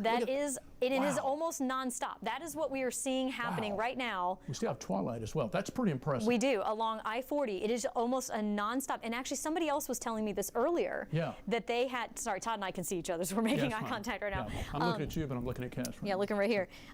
We had somebody earlier who was just talking about how the lightning was nonstop with the storms that we had earlier in Roane County. Wow. That came through. There's a lot of electrical energy in these storms, and probably a lot of that hail too. You know, these are impressive, except when you got a tornado warning. So, I mean, you know, one of the kind of a cool thing when they're non-severe storms is one of the neatest things is watch lightning off in the distance, and especially at night you can see it popping. And by the way, no such thing as heat lightning. Lightning causes thunder. If you don't hear the thunder, it's just too far away to hear. It's a thunderstorm. So lightning causes thunder. But anyway, that is impressive. All that frequent lightning right there. So Cass, great job. This is the new streaming center we're watching from right now. You may not be able to tell the difference, but we have a lot of our computers, all of our computer equipment in here. We can you can go and go to the Chroma Key while we're here. We can go back to the desk like we're doing right now, and we can show you a lot of different information. But we can pull up a lot of the tools and resources, including the TDOT cameras, Cass. So this is a heads up for our friends up in Fentress County. We've got a severe warning storm for you. It's for Fentress County and northern Cumberland County. But there is a blast of very strong wind now near Livingston and Overton County, and that is going to be moving at about 55 to 60 miles per hour across the county line in just a minute. So let me go ahead and take a look at what we're scanning now. This is still high up in the storm, but we're seeing the potential of those winds getting as high as our computer doesn't want to do it right now. You said it'll come up in a minute. Sometimes it's picky. And there's a particular bright spot right there where you see that bright orangey color. Yeah. Let's see if I can get the computer to check it. 70. 70 mile per hour winds. Okay. Exactly, Cass. So yeah. Great point. And how fast you say it's 55 miles at least per hour. last I checked. Whew. And you can see this line, see the difference in the colors and the gradient. Cass is going to track. So we're talking about severe thunderstorms. We have a tornado warning, and we're also talking about severe thunderstorm winds. Look at that. There are your communities showing up, moving due east, 55 miles per hour. Let me switch sides. So heads up in Jamestown, Allert, Stockton, Burville, Rugby. Go to your safe place now. You've got very, very strong winds coming in your direction, but will likely down trees. Todd, I have to pull this camera up right now. No, go ahead. Look at this camera. Whoa. TDOT is also interested in what's going on here, so they've raised the camera so we can have a better view. Look at this lightning. They just lifted it up, yeah. Thank you, guys. I don't know if they're watching. Thanks, TDOT. That was cool. Look at that. That is intense. Now, it's also severe. And a severe supercell coming in. Watching that severe supercell. So this is... watch the traffic flow. This is not sped up. I mean, this is real time, right? There's the traffic flow coming down the mountain. And what do you think with hopefully going speed limit with cars with that storm behind us? Let's get out of here. Okay, let's maybe they're coming down the mountain, scooting on pretty quick, trying to get up. Now I tell you what. Hopefully you don't see this, but a lot of times when you're looking at tornadic thunderstorms, sometimes the only way to see a tornado at night is when you have lightning illuminating the sky, and you see that potential funnel or tornado. So, hopefully we don't want that to happen. We don't want a tornado. But you need to be certainly in your safe place in Roane County, coming out of Cumberland County, North and Ray, but especially Roane County, Rockwood, Harriman, and all points in between Rockwood and Harriman. All along, again, highways coming from 127, Highway 27 as well, Kingston, Midtown, and continuing to down toward Paint Rock eventually, Highway 70. If you're watching us throughout Roane County, maybe eventually Loudoun County, we'll keep you updated on that. That tighten up a little bit. That's interesting. Look at what it did. It's actually got a push of wind coming. So the southern lobe of what looked like the velocity right there, right along the county line, kind of continued southward, and now we're seeing that tightening rotation right near Crab Orchard. Yeah. Look at that tightening up right there. That's interesting. That is tightening up. It's almost like it's almost like you got an elliptical type rotation. And this is just kind of a lobe of rotation kind of going around. Yeah. Wow, guys, if you are along, we're talking about Fujiwara. So this, it's kind of what we were doing there. Pulls different things around. So if you are along US 70 or I-40, heading into Rockwood, if you're along Rockwood Airport Road, you need to go to your safe place right now. We have a tightening couplet showing up here right along I-40 there, near the Crab Orchard area. This is moving to the east at about 35 miles per hour. Yeah. You need to take shelter in the lowest level of your home immediately. If you are in the Rockwood area and looking ahead toward Kingston, Harriman, and Oakdale, all of you are under a tornado warning right now, and we are seeing a tightening couplet at this time. And as expected, the VIL went back up. Yep. This is what I was expecting to happen here.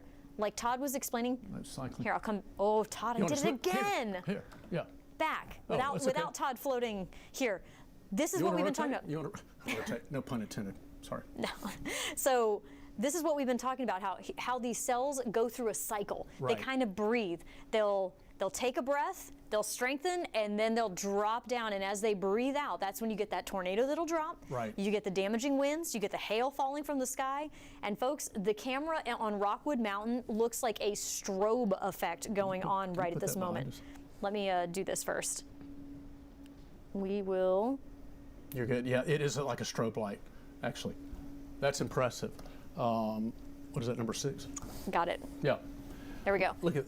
Oh, we're losing it. Yeah, losing focus right now. Well, some of that, right? With the rain starting to maybe hit up against it. That's it. That's Rockwood Mountain, mile marker 341. I mean, it is just. This is coming in. This is going to be moving right into this camera. We have a live camera to watch right now where this supercell and this tightening rotation is coming through at this moment. Wow! Did you see that lightning strike? I was looking away. It was a cloud to ground strike that just came through there. Oh, you had a CG? Whoa. It was very obvious. So this just tells you the intensity of the storm, the just near constant lightning. That is indicative of exactly what we were just talking about when we were talking about the hail core that you're seeing right here. That hail core is a sign that there's so much hail going on, and the I'm getting too excited. The hailstones are bumping up against each other, and that's charging the atmosphere and causing the lightning. Let's show light. Now, there's the hail. Let's show that lightning. We saw it on the camera. It's almost difficult to see where the cell is in the county lines because there's so much lightning here. There's so much lightning, but it is popping. That's what we were seeing right here. And it stretches all the way back. And as expected, the velocity is tightening up. And actually, we kind of have a double threat now coming from this cell into these same areas. We have the velocity tightening up right here. So we could have a potential tornado with that. But now we've got this leading edge of a wall of wind that's now coming into Roane Mountain south of where I think the warning is issued. Let me see how far south the warning goes. It just barely includes it. I wouldn't be surprised if they expand this southward. So if you're over in like Paint Rock and right along the lake right there, that's Wattsbar Lake coming into Kingston. Wattsbar Reservoir down in there. Yeah, this is now a leading edge of a damaging wind threat now coming into this area. Air and water behave very similar. This is just a thought, if we would have tried to describe. You're coming off the plateau, right? And that momentum of that air coming off the plateau, it's almost like you're taking a bucket of water and pouring it down, and that, not water but air, is just rushing down the plateau, right down the escarpment of Rockwood Mountain and Walden's Ridge, and you've got those winds just descending and rushing, also coming right up along the eastern edge of the plateau escarpment. So you've got winds. There's an open corridor for winds feeding up into portions of Ray County and Roane County and up toward Kingston. So you're likely, as Cassie said, Paint Rock included, you're likely seeing these winds that are really going to be picking up even before the actual supercell and thunderstorm with a possible tornado gets to your area. You're going to see those winds really ramping up. That's a great point. That's a core of damage and winds. Oh, wow. I need to say heads up for folks in John Knox Center and 10 Mile area, near that area. We'll do a query on this because right now this is not technically in the warning. It's a little bit south of there, so I wouldn't be surprised if they issue a warning here along River Road because we're seeing a core of very bright wind velocities showing up right here, right now. So let's cover this, and then we have a new tornado warning for Cumberland County. Okay. That second cell that was following is now coming over here. And I don't know if you can go back to radar in a moment. We're looking at, go ahead and do that first, Cass. You do your part, and then we'll go to radar looking at something else to point out here. Yeah, if you're looking at these wow, that's now we have a flash flood warning too because can't stop, won't stop with the weather tonight. Blue Springs, Luminary Church, New Hope Church, the historical Shiloh Church, Barnardsville, Chapman Grove, Fairview School, Riley Creek, Anglers Cove. This is all in Roane County. This does include the Kingston area as well. You need to take shelter now, even though I don't think a warning is technically in effect for your area. You're just on the fringe of it, but we're seeing very, very strong velocities showing up here in this direction. We've also got that couplet that's starting to develop just a very large outflow of wind along I-40 near the Crab Orchard area. And then we've got a new tornado warning now. Okay, here it is right here. Yep. There it is. Look at near Spencer again. Right. It's following the same track of the previous cell, which is going to be near the Spencer area. $half size hail tornado possible moving east at 40 miles per hour. This is going to follow a similar path of that earlier cell, except a little farther south. Look at that. While you're doing that, I'm going to point that out. And the National Weather Service in Morristown was just talking about this as well, Cass. And we are looking at, again, these storms training and going back and forth as far as over the same areas. We're looking at those storms continuing to repeatedly move over some of the same areas. So another tornadic thunderstorm, flash flooding a concern. One of the other things, and we'll show you the reflectivity and radar in just a moment. We're looking at velocity here. But and there's the hail core in east part of Cumberland County. The other thing is that severe storm. I don't know if you can widen out just a little bit more. That was down near Dayton. Oh, yeah. Watch this. I don't know if you can put it in motion. Maybe just a little bit. This storm's coming up. That may be outflow from that storm. May be feeding the winds that are rushing in. And these could be converging. These are going to converge, and it's going to be, hey, heads up, Sweetwater, Loudoun County. Exactly. This is for you, coming up in a little bit. Heads up, Kingston and Paint Rock and southern Roane County. When we talk about converging cells, it's intersecting boundaries. And so if you have two cells coming and they hit, they just force the air to go up even stronger. And my mic doesn't, but go up high and stronger. So we're looking at even more uplift possible. And that's when we're looking at even a greater likelihood of severe winds. And also, damaging winds likely, but also the potential for very heavy rain and flooding where you have these multi-cell thunderstorms converging together. So there's several modes of severe weather on the table, just what we're looking at. Tornado warning right here, southeast across, Cumberland County into Roane County, headed toward Kingston. Rockwood, Harriman, heading toward Kingston, all along Interstate 40, Highway 70. And toward the Midtown area as well. So heads up in Roane County and southern portions of Morgan County. Tornado warning, number one. Look at all the dangerous lightning. That's a whole other factor. Of course, you want to be indoors. Flash flooding. We have a flash flood warning in green with these storms repeatedly moving over the same area. Look upstream. These thunderstorms, Cassie showed you that velocity scan. That helps. It's another one of those cells. Yeah, now we're just looking at the flooding threat. So we've got the tornado threat, damage and wind threat, a lot of lightning. Now we're looking at the flooding threat. Cumberland, Van Buren, again, White County, flash flood warning until midnight, until 11 p.m. For part of Van Buren County. But these are storms that are all working their way to the east. Just after 9 p.m. now Eastern time, just after 8 p.m. Central, and severe storms, pretty much right on schedule, are continuing to advance to the east. We've got enough wind energy coming up from the south, feeding these storms coming out of Cumberland County, descending off the plateau into Roane County, and we're looking at, signs of rotation, a possible tornado. Again, we're going to continue to bring you this severe weather coverage as long as there's a threat that's going to be impacting most of us as we go through this evening. But right now, whenever there's a tornado warning, obviously that's when we have even greater likelihood of severe weather and impactful storms. So we're going to do our best to keep everybody safe. Most of us now, again, this isn't just one cell. Most of us are going to be experiencing, at least, at the very least, strong storms and heavy rain. And then we could be talking about severe thunderstorm winds, isolated tornadoes, large hail, and flooding all on the table on a higher scale. This is lightning. It's like, Cass, you see like a strobe light with the lightning on the TDOT SmartWave camera at Rockwood Mountain, Interstate 40. This is in Roane County, Rockwood Mountain. These storms, again, continue. And when it flashes, you can see those darker clouds in the backdrop there. And we've got a lot of different things going on. We've got a potential tornado that's coming into Roane County. I'm going to cross right over that camera. Talk about that right there. That was coming. So it was in Crab Orchard, right? Yep. These storms are moving east. Is it 55? Was that? No, these are these are different lines. Yeah, these are like 30 to 35. 30 to 35. That's right. Moving east, slightly maybe northeast, but east at 35 miles per hour. That brighter blue, Westall Road, those are severe winds.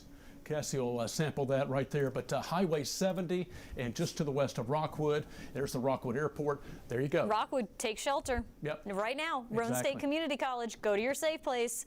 Rockwood Airport Drive, as Todd was just saying, along I-40, this is it. If it's not producing a tornado, it is producing damaging winds. So either way, this is showing varying degrees of rotation with this couplet, and you need to be taking shelter immediately in the lower level of your home near Westall Road.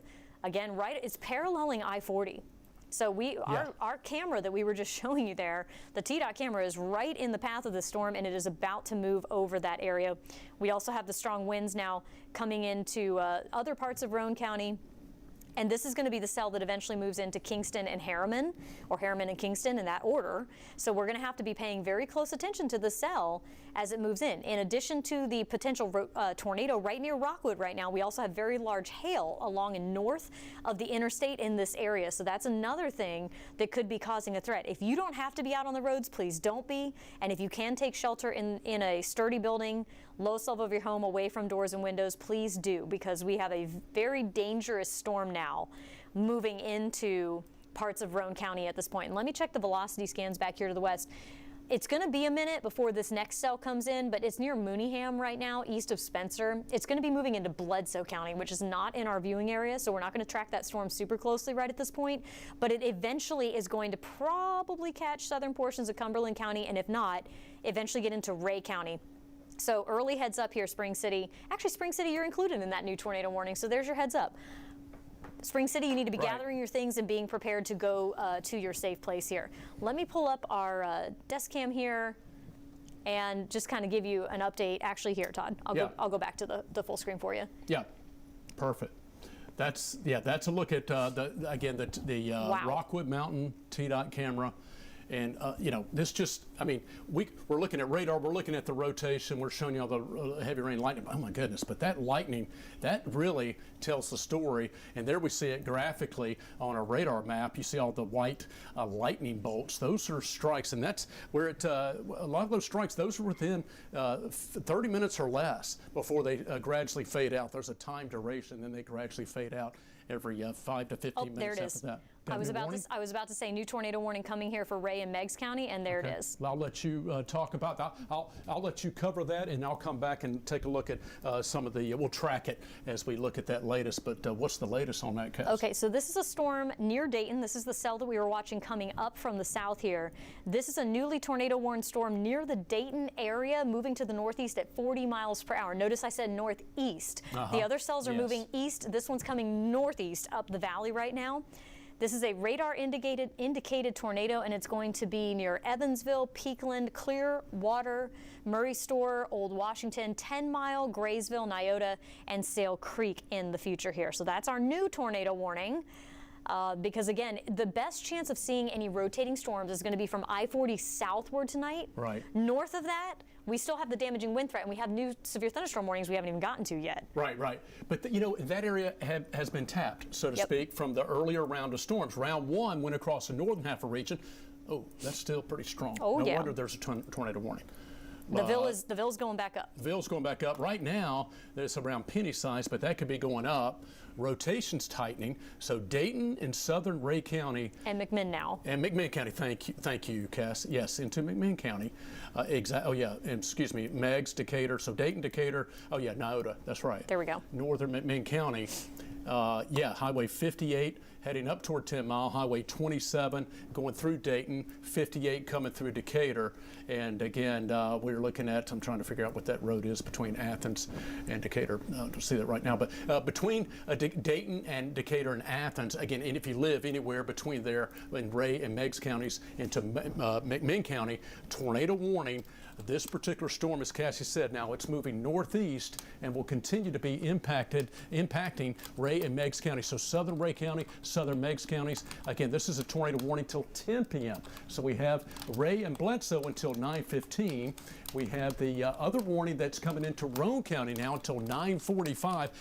This is where it gets dicey, tricky. And Cass, we'll kind of we're multitasking, do a lot of things. We're going to do our best job till we can to go up and down this line, because now we have at least 3 different tornado warnings, if I counted right, with severe thunderstorm warnings even further north than that. And Cassie made a great point. We have on the northern line there severe thunderstorm winds that could be producing their own damage of 60 to 70 mile per hour plus winds. Even the line of storms themselves, even if we didn't have tornado warnings, which we do, the severe thunderstorm winds could be damaging in and of themselves. We're talking about 70 mile per hour plus winds.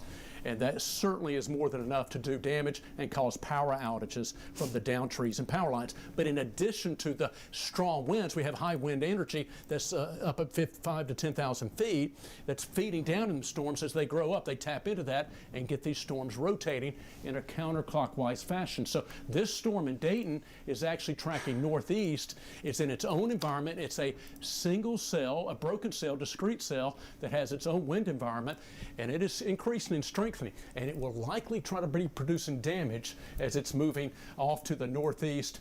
What was that movement again? I'm sorry, Cass. Northeast at 40. At 40, yeah. So a little bit faster than some of those other ones. Northeast at 40 miles per hour from Dayton, Watts Bar Reservoir. Again, you see the river right here snaking through Ray County, Meigs County, Watts Bar. So that's the storm we're going to continue to track. Cass? Okay, so that's tornado warning number 1 in the Southern Valley. Not the first one, but it's the one we're talking about right now. Then we have the tornado warning storm for the potential tornado near the Rockwood area right now. Let's take another check of the velocity here. This is a messy velocity. That is not very clear. Yeah. Oh, yeah. Damaging winds right now look like the main momentary threat with this, but Yeah. whether the wind is coming at you straight on or whether it's rotating, Rockwood, Harriman, Kingston, Oakdale, you need to be in your safe place immediately, because we could have a potential tornado or at least damaging winds coming into your area right now. So that's tornado warning, let's say number 2. Then we have a tornado warning that is now getting into northern Bledsoe County. That warning also includes portions of southern Cumberland County and even as far over as Spring City. So that's going to be our next cell that we're going to be watching down the road. Right now it's in northern Bledsoe County, so we're not going to spend a ton of time on that, but that's our 3rd area of rotation that we're concerned about. And then we haven't even gotten to talk about this in a minute. This is our severe thunderstorm warning that now includes pretty much everybody north of I-40 at this point on the plateau. That's a line. It is. All the way up near to the Tennessee-Kentucky line. So it includes Cumberland, Fentress, Scott, Morgan, Northern Roane, Anderson, and Campbell counties, it looks like at this point. It might be clipping Knox County, so you might get a little indication there. There is a tornado possible along this line. So the National Weather Service has gone and issued this warning as a huge heads up that along this line, damaging winds are expected with this line. But the National Weather Service over here in Nashville is still saying where the line currently is. We do have some pockets of rotation. Yep, there they are. Right there. Oh, yeah. Big, bright wind velocities showing up. So Jamestown, I apologize that we didn't get to spend more time on you because you don't have a tornado warning, but probably some wind damage, power outages. Winds coming into Jamestown, right? Came through Jamestown now. And then we have a secondary area of rotation now that's just to the south of the Allard area that's going to be crossing over Sunbright. Yeah. Sunbright. If you're in Sunbright, you need to go to your safe place. We've got damaging winds heading in your direction, potential rotation as well. If you're along US 27, and I say this with an emphasis and a weight to it, because these are the same areas that have been impacted already by a tornado earlier this year, and I know you do not want to hear your name called right now. I'm trying to give you an early heads up. In Morgan County, you've got damaging winds and potential rotation with that line coming in your direction. So Fentress, Cumberland County, coming into Morgan County, and eventually into Scott County. Damaging winds along this line, severe thunderstorm warning, and not really a hail threat necessarily, but these velocities are very bright. So we're indicating, now I know we're scanning way up in the storms, but just for some reference here, why I'm kind of saying it the way I'm saying it is because we're seeing the potential for winds of almost 70 miles per hour there, just to the east of Jamestown, and to the south, velocities of around 60. Yeah. Okay. So there we go. We've got that on the northern edge. But wait, there's more. Yeah. Sorry, Todd, we aren't done yet. You go right ahead. We also haven't talked about Kentucky. Yeah. We have a line of storms moving through Kentucky as well. Wow, that line, it is, there's our line, there's our linear line with some broken cells ahead of it. These are the two combinations that we're looking at right now. So here's our main, this is our main line though, so here's the good news. This is it. This is the main event. Once this is past you, you're okay now, but we're not done. We're just getting started for most of our viewing area. Our second high-res model that starts with a G is correct. Okay. It's faster. Good job. It looks like it's going to be quicker, and it was showing this pretty good between about 8, 9, 10 p.m. Okay, so here it goes. The severe thunderstorm warning does include Somerset and Pulaski County, northern portions of McCreary, Whitley County, and Laurel County. That does include North Corbin and the London area. So these are the same areas that were impacted on Friday. You already had a line of storms come through earlier this afternoon. This is the main event. Once this comes through, after that, we don't have to talk about a severe weather threat for your area. But around, I mean, it's following, here's the tornado path from Friday right there. There it is right there. All the, we were talking about this in the news. You heard some government officials talking about this, and National Weather Service personnel, especially up in Jackson, Kentucky, was emphasizing this as one of the implications with storm damage and all the debris that's on the ground, all the wood, all the loose debris, even structures that have been compromised, trees that have, root systems that have been weakened. Guess what? All that debris on the ground, strong winds coming in, those can be projectiles. And so it certainly can create, the damage that's on the ground can then be lofted just from strong, severe thunderstorm winds and be thrown about, and that can be another hazard in and of itself. So that is definitely an issue. Which is why the governor of Kentucky, Andy Beshear, did issue evacuation orders for those areas. He wanted everybody out of the damaged areas, not trying to shelter in structurally unsound homes. Yeah, because they haven't had enough time to repair or even inspect some of them. I mean, some of them, they're kind of unstable. Yeah, we're going on barely 4 days since this happened. So again, for folks in Kentucky, I'm sorry to be calling your name as well, but we have that line of severe storms. If you are anywhere from Somerset to London and areas south along that I-75 corridor over into northern portions of McCreary County, please take shelter in the lowest level of your home, away from doors and windows. We're going to go back to those tornado warned storms here and get another update on those. Yeah, and Cass, I'm going to go back to the wall. I want to talk about the Roane County down to Ray Meggs, and I want to focus in on Loudoun County coming up in just a moment as well, because we'll kind of hone in, maybe get a little bit wider, if you don't mind, Cass, in just a moment, because the bigger picture was just we have different radar sources we're looking at. If you don't mind looping that, Cass, and I'm going to stand on this side over here. I was about to do it for you. Yeah, absolutely. No, so here's that line, north of Knoxville, Jamestown, severe winds, all the way up to London, Kentucky. That's your linear line. You've got these discrete cells ahead of the main line. These are always the ones to watch. Here's what I'm looking at. It's catching my eye. And we'll just let this loop through a little bit. See that storm that's coming up in the Southern Valley? That's the one that's been discrete. Look at all the lightning, the energy. So that one definitely is going to bear watching for Dayton, Decatur, also Spring City to 10 Mile, and down toward Big Springs, actually north of there now, but also moving toward Neoda, maybe Sweetwater, Paint Rock, and eventually could be impacting Philadelphia, Loudoun, Lenore City. Going to keep a close eye on this as this storm, if it maintains some of its own environment and stays discrete and broken somewhat. Not sure what happens, but we just had a little bit of an eclipse. We'll try to work on that. As So let me shed a little light on this situation and go back to the desk cam. I don't know, Cass. You've been over there, haven't you? I don't know. No, our light bill's paid and everything. I'm not sure. But anyway, But we'll come back. you've been over there since we adjusted things. I've been over there. Yeah, we'll come back and I don't know. Okay. Well, talk about it here because I'm going to post this radar loop. No, so go ahead. Plan B. Here's what we're seeing right here. This storm, and I want to mention Oak Ridge in Morgan County. Again, we have two separate clusters. We've got the cluster that's coming from Rockwood to Kingston, Oakdale. That's going to be moving back toward Oliver Springs and toward Oak Ridge. And you saw a lot of damage from that earlier. And I'll try to go back to the wall in a minute, see if the light's working. And there's a look at those storms making the way from Ray County and Meigs County. That's going to be tracking up toward Nyota in the northern part of McMinn County and working its way eventually toward Philadelphia, Loudoun, and Lenoir City. But just, again, if these storms hold together, boy, that's a lot of energy that's still going to hold together. I would go ahead and say Oakdale, Oliver Springs, Oak Ridge, be prepared to move in your safe place. You had a tornado warning earlier today. Oliver Springs had some decent damage. We had uprooted trees. We had some power outages, etc. Quarter-size, golf ball size hail on Burgess Road in Cumberland County. And let's see, when was that? We're looking at updated information. That was at 8 p.m. Central Time. So about, we got another severe thunderstorm warning for Bell County, Kentucky. Okay. This 9:22 now, so 8:22 Central Time. So about 20 minutes ago or so, golf ball size hail on Burgess Road in Cumberland County. That was the public reported. The hail anywhere from quarter size to golf ball size.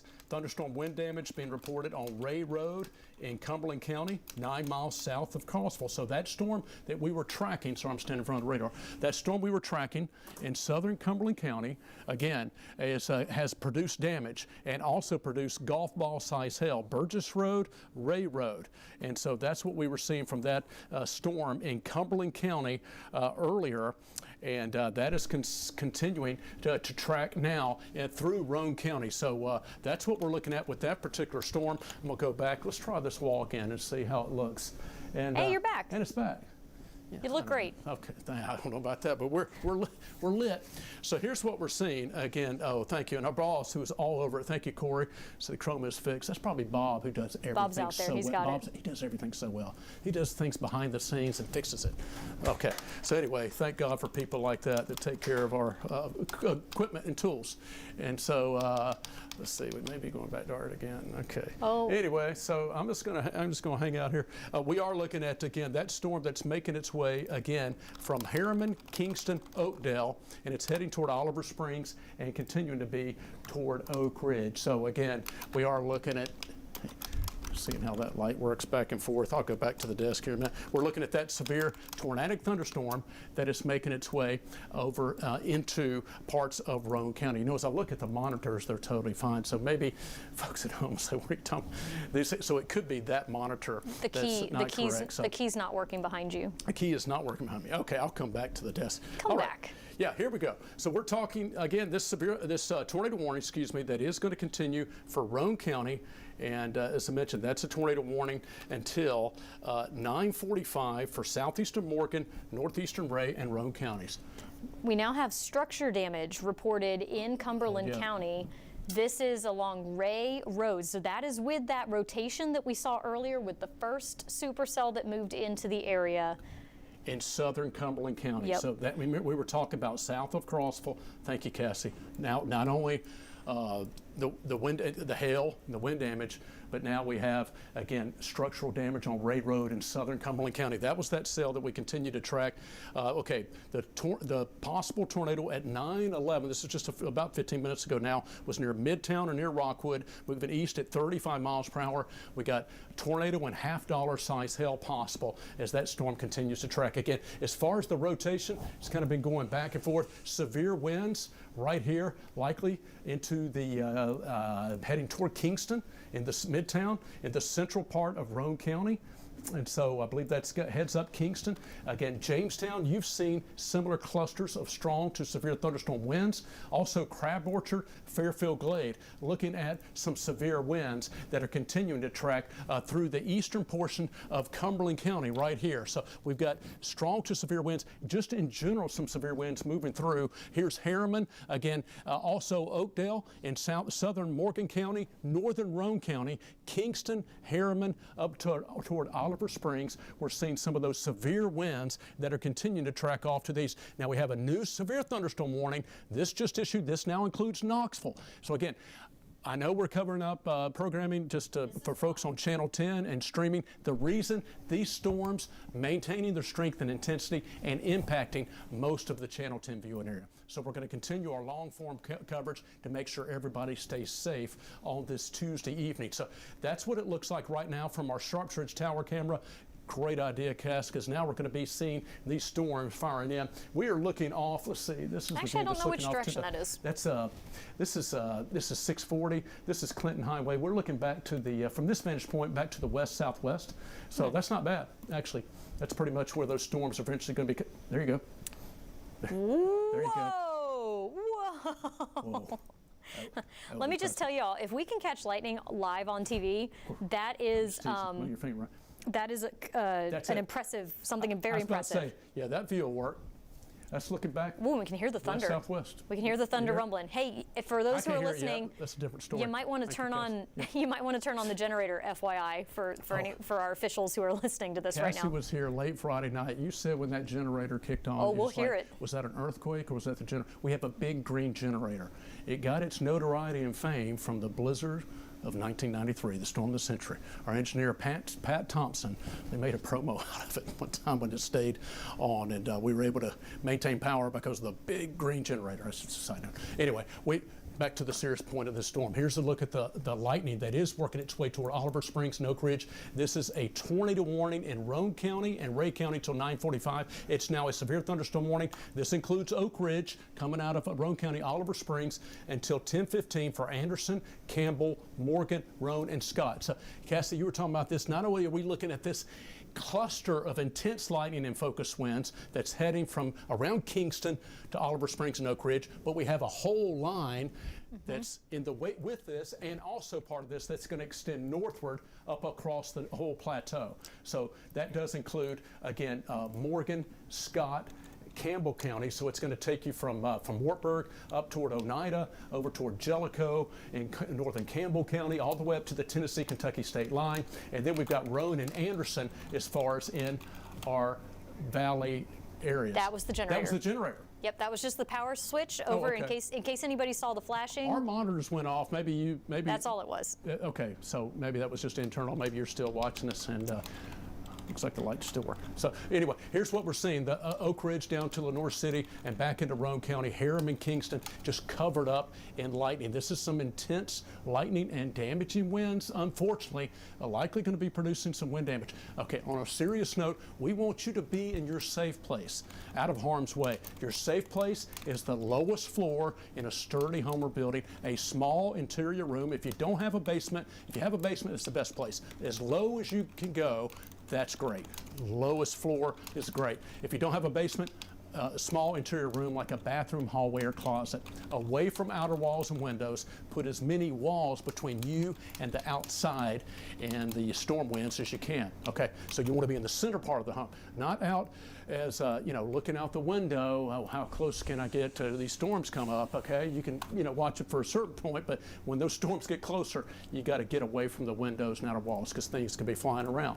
So you got to take cover. This is an intense, severe storm. Possibility of a tornado still in Roane County. Again, we've been looking at the rotation and now making its way toward Knoxville until 10:15. Cassie? Yes, so that warning that does extend into downtown Knoxville does have a tornado possible tag associated with it. And that is because this storm has a history of showing signs of rotation and is just generally rotating because it is a supercell, which means that at any time it could go through that cycle and eventually potentially produce a tornado here. So that is why we have the tornado possible tag. This storm has a history of producing structural damage, it did that unfortunately, in Cumberland County, right? in Cumberland County, as well as large hail. It's moving to the east at about 45 miles per hour. They're starting to speed up a little bit, some of their movement. It's getting a little faster here. So if you are in the path of the storm in this polygon from Oak Ridge to Lenoir City and all the way east into the Knoxville area, down into Alcoa, and as far north as,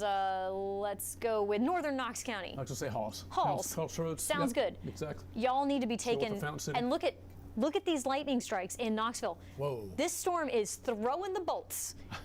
and go inside is what we're trying to say. You'll see plenty of lightning from inside, but these storms mean business, and we want you to go to your safe place. We are giving you a huge heads up right now, and in fact, let me see which source that's coming from here. Let's go back to our tower camera here. This is. I was going to say, as soon as we go back to tower camera, we can look at that and downtown, and we're going to see some impressive lightning. Very impressive lightning coming from this storm here. So the bottom line is we're giving you a very early heads up in the downtown Knoxville area. This storm has a lot of lightning, has a history of wind damage, could be producing large hail. Please take it seriously and go to your safe place now in the lowest level of your home, away from doors and windows. This is not a storm to mess around with. We're keeping our eyes on the potential for more damage reports to be coming into the area, and we can't forget about the fact that we also have a tornado warning coming into the Southern Valley down here. So now just past the Dayton area, that's going to be getting into 10 Mile very soon right here. This tornado warned cell is now actually over Decatur, and this is going to be moving kind of over the county line from Meigs County into McMinn County. Let's check on, it'd help if I let you see it, right? There's a look at the hail core that's associated with it near the Decatur area, and let's check out there's the broad rotation that we have associated with it as well, continuing to work its way kind of off to the northeast up the valley. So folks from around Nyota and over to Sweetwater, Nyota, you're not technically included, but you're going to be impacted by this storm as it moves past you. And Sweetwater, early heads up, the cell is eventually going to get to you. It may weaken before it does so, but it's still going to be noticeable. So go ahead and take shelter in the lowest level of your home, away from doors and windows. And not to be forgotten, areas north of that tornado warned storm in Morgan County also are under that severe thunderstorm warning. And let's go ahead and check for the velocity scans right here. We're still seeing two very bright areas of damaging wind now moving through Sunbright right now, and it's going to be getting into the Robbins area and eventually into Norma, and then we have a second bright spot showing up right there that's going to be moving to Helenwood and Oneida. So please go ahead and take shelter in the lowest level of your home there if you're in those locations too. Some of these wind velocities are estimated to be, Todd, everything you've touched. No, I'm just kidding. That's the road name. I made a screen go away at a moment ago. Yeah. It's another. There's some bright, okay, there's, we just took another winds. Power hit here. The lightning is being. It's been intense.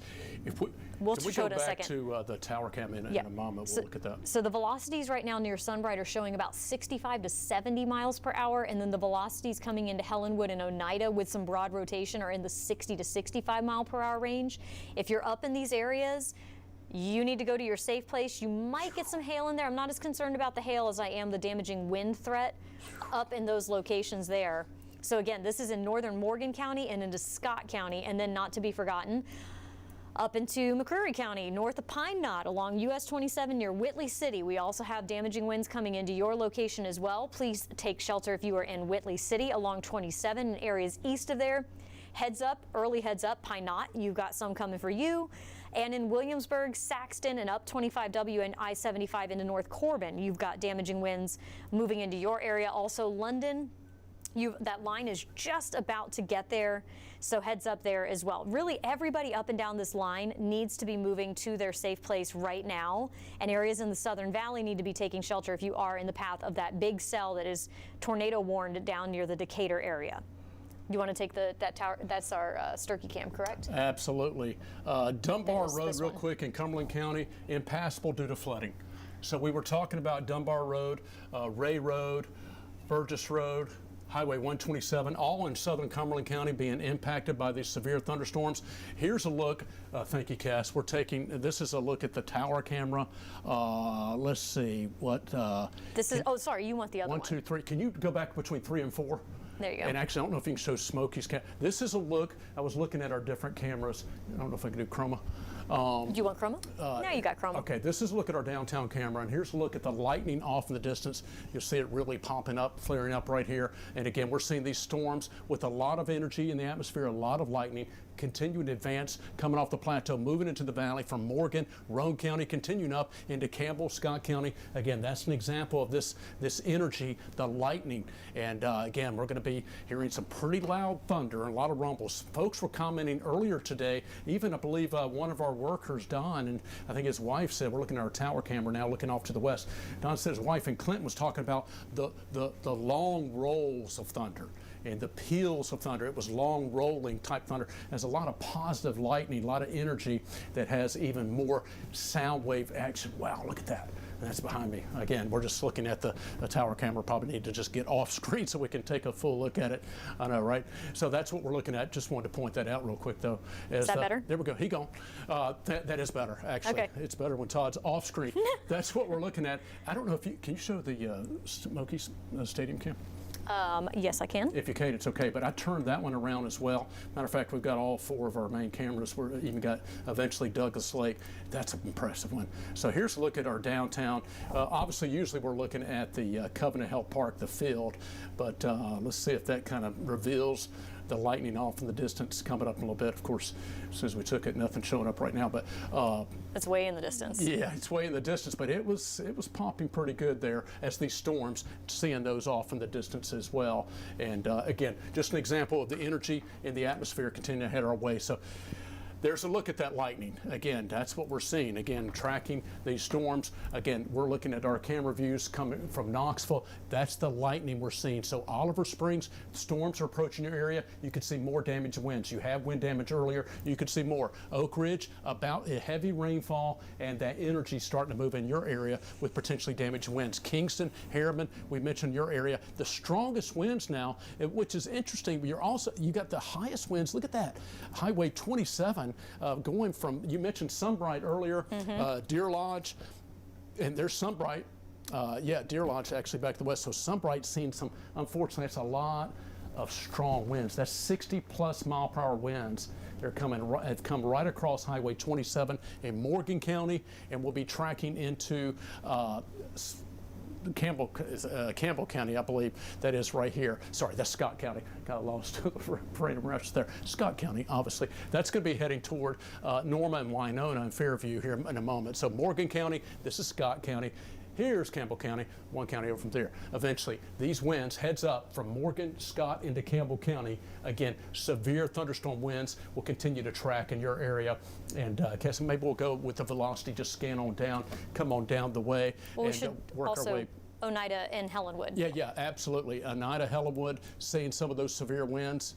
There's that pocket of severe winds. Wow, Where you but see this- the brighter blue. Let's go ahead and map that real quick for folks. Yeah, absolutely. Because this is going to be a looking at damaging wind Actually, issue that's for a sure. bowing out. That's Yep. no, it's already intense because of the colors, but it's bowing out. The shape of those winds, if I do my hand like that, got to bend it back a little bit more, Todd, like that. It's bowing out, and that's a look at those severe winds working their way to the east. So you see Caryville, 27 minutes, all the way down to Campbell County. There it is, 68, 74. Yeah, as soon as it goes that light shade or blue, now if it goes to darker blue, you go from 60s to 70s. And we don't want to go darker blue because that's when it gets higher and higher and higher.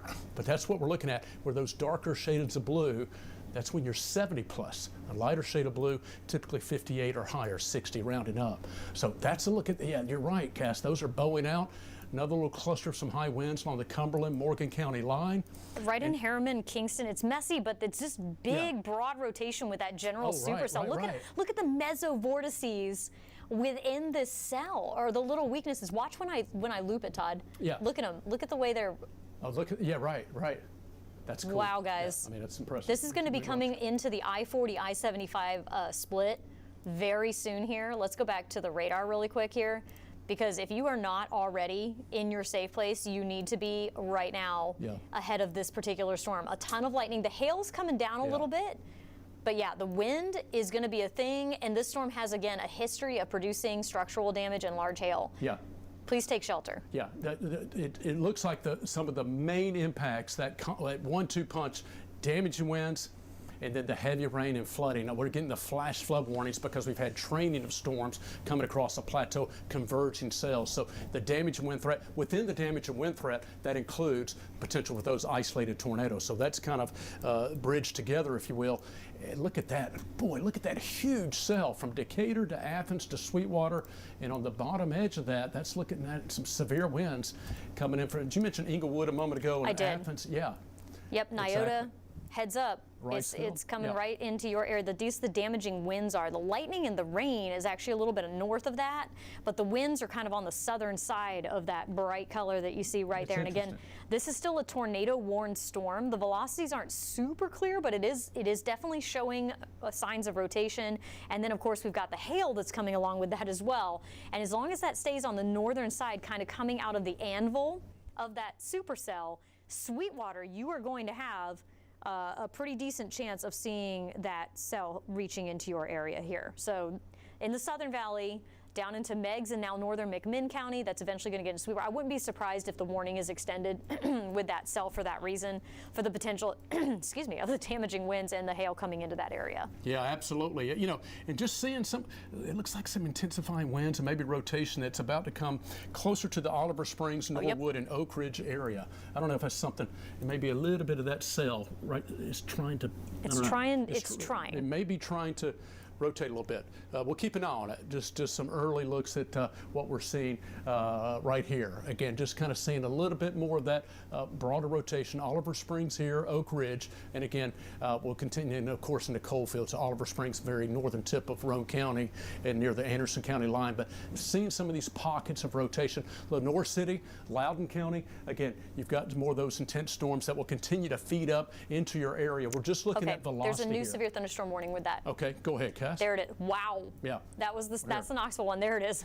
Oh, there's that new warning. Okay, severe thunderstorm warning till 10:30.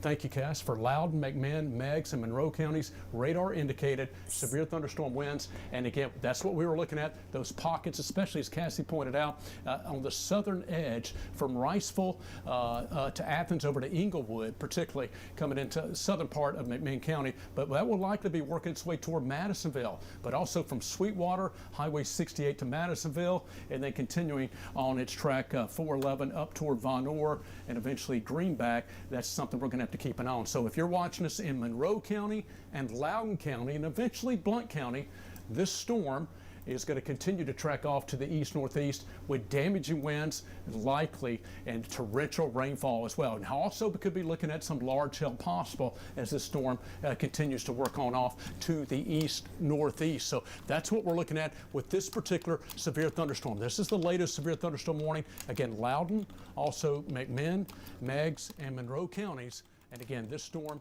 is moving off to the east-northeast at a pretty decent clip, likely about 35 to 40 miles per hour, and severe thunderstorm winds and torrential rainfall, maybe even some large hail likely as this storm continues to track on to the northeast. North of there, we have those severe storms that are continuing to feed up into portions of Roane County and also through Roane County and also Anderson County up into Morgan County. So that's a look at what we're seeing with a lot of those storms making their way up through the region. Let's see. All right, I'm going to put up the TDOT SmartWay cameras and take a look at those. Let's see, either 3 or 4 source. There's a look at our Sharps Ridge Tower Cam, and this is what we're seeing off to the, this is our downtown camera, excuse me, believe it. No, that is our Sharps Ridge Tower Cam. We're looking off to the west, southwest. Wow, look at that. Intense lightning continues to pop. Is this the storms that we're looking at from Knoxville? We're looking at these storms that are approaching, moving into Oak Ridge and on down into portions of Loudoun County. Now, and actually, because Todd's standing right in front of the camera, and I can move this camera over a little bit until we get behind a pole. But there's our pole. But anyway, whoops, went too far. Let me go back a little bit, and you can see. This is a look at by the way, our TDOT camera at I-40 East. This is in Roane County here. You can see, it looks like some semis maybe pulled over on the right-hand side of the screen right there. Maybe waiting for the storm to pass in that particular area, but wow, the lightning is taking off and so is the wind starting to pick up out here. And this is on the west side of town. Let me go ahead and 40 east at mile marker 363. Yes, okay. Let me take another one of our cameras here for a minute and I'll figure out exactly what road I was on. That was 321, I-40 and 321. Okay. Over in, I believe, actually that might be Loudoun County. Yeah. Technically might be catching Loudoun County there. Okay. It looked like there may have been some barrels up. I don't know if it's part of construction. Maybe it was construction. It could have been. I don't know. I was trying to look real closely and see. Like semis. Okay, yeah. I don't know if what are those things up also there. Also barrels. Yeah. Oh, look at the less. Okay, we're coming back. We're coming back. Guys, look at the rain coming in sheets across the road. Oh, wow. In the headlights, we've got crazy lightning going on right now on our tower cams. But look at the trees starting to move, and look at the wind whipping the rain Oh, wow, in that sheets is impressive. Yeah. across the road right here. Wow. This is just ahead of where that line is about to move into right now. Again, impressive amount of lightning, very heavy rain. I'm not seeing as much with the indication of the it's broadly rotating. I'm not seeing tight rotation in these areas. So that's some good news, but damaging winds certainly a possibility, as well as the large hail. And of course, flash flooding is a big concern with any of this as well. 100%. I want to thank Alex and Farragut. Got some intense lightning going on from Farragut and looking off to the west. From Farragut, looking back to your west toward Oak Ridge and down toward Loudoun County is same thing we are seeing on our cameras. The trucks have their flashers on. Yeah, you know it's pretty intense. Number one, if a truck pulls over, sometimes that's an indication. If an 18-wheeler pulls over, that's a lot of times an indication of hail, or just, you know, it's torrential rainfall and they're going to pull over for a little bit. But oftentimes, they don't pull over for anything. They keep moving. So there's a look at the intense line of storms, again, that continues to make its way from Morgan County northward up through Scott County. So we've got different features going on. This line itself, let's just say Wartburg, Sunbright, you've seen some damage and winds, it looks like, unfortunately, moving through for you in Sunbright and Morgan County. You need to be sheltered in place in Scott County. Damage and winds, again, wait for these storms to pass. 60 to 70 mile per hour winds are possible all the way from London, Kentucky, and down through Whitley City and McCreary County, Williamsburg and Whitley County, Corbin, London, northern Whitley County up into Laurel County, Kentucky, right down through, again, McCreary County, Scott County, Morgan County, and then we pick it up with this separate conglomeration of storms that are feeding a little bit more west to east from Cumberland, Roane County into Anderson County. So Oak Ridge, Oliver Springs, you're getting covered up in lightning. Heads up from along Highway 70, Highway 321, Roane County into Loudoun County,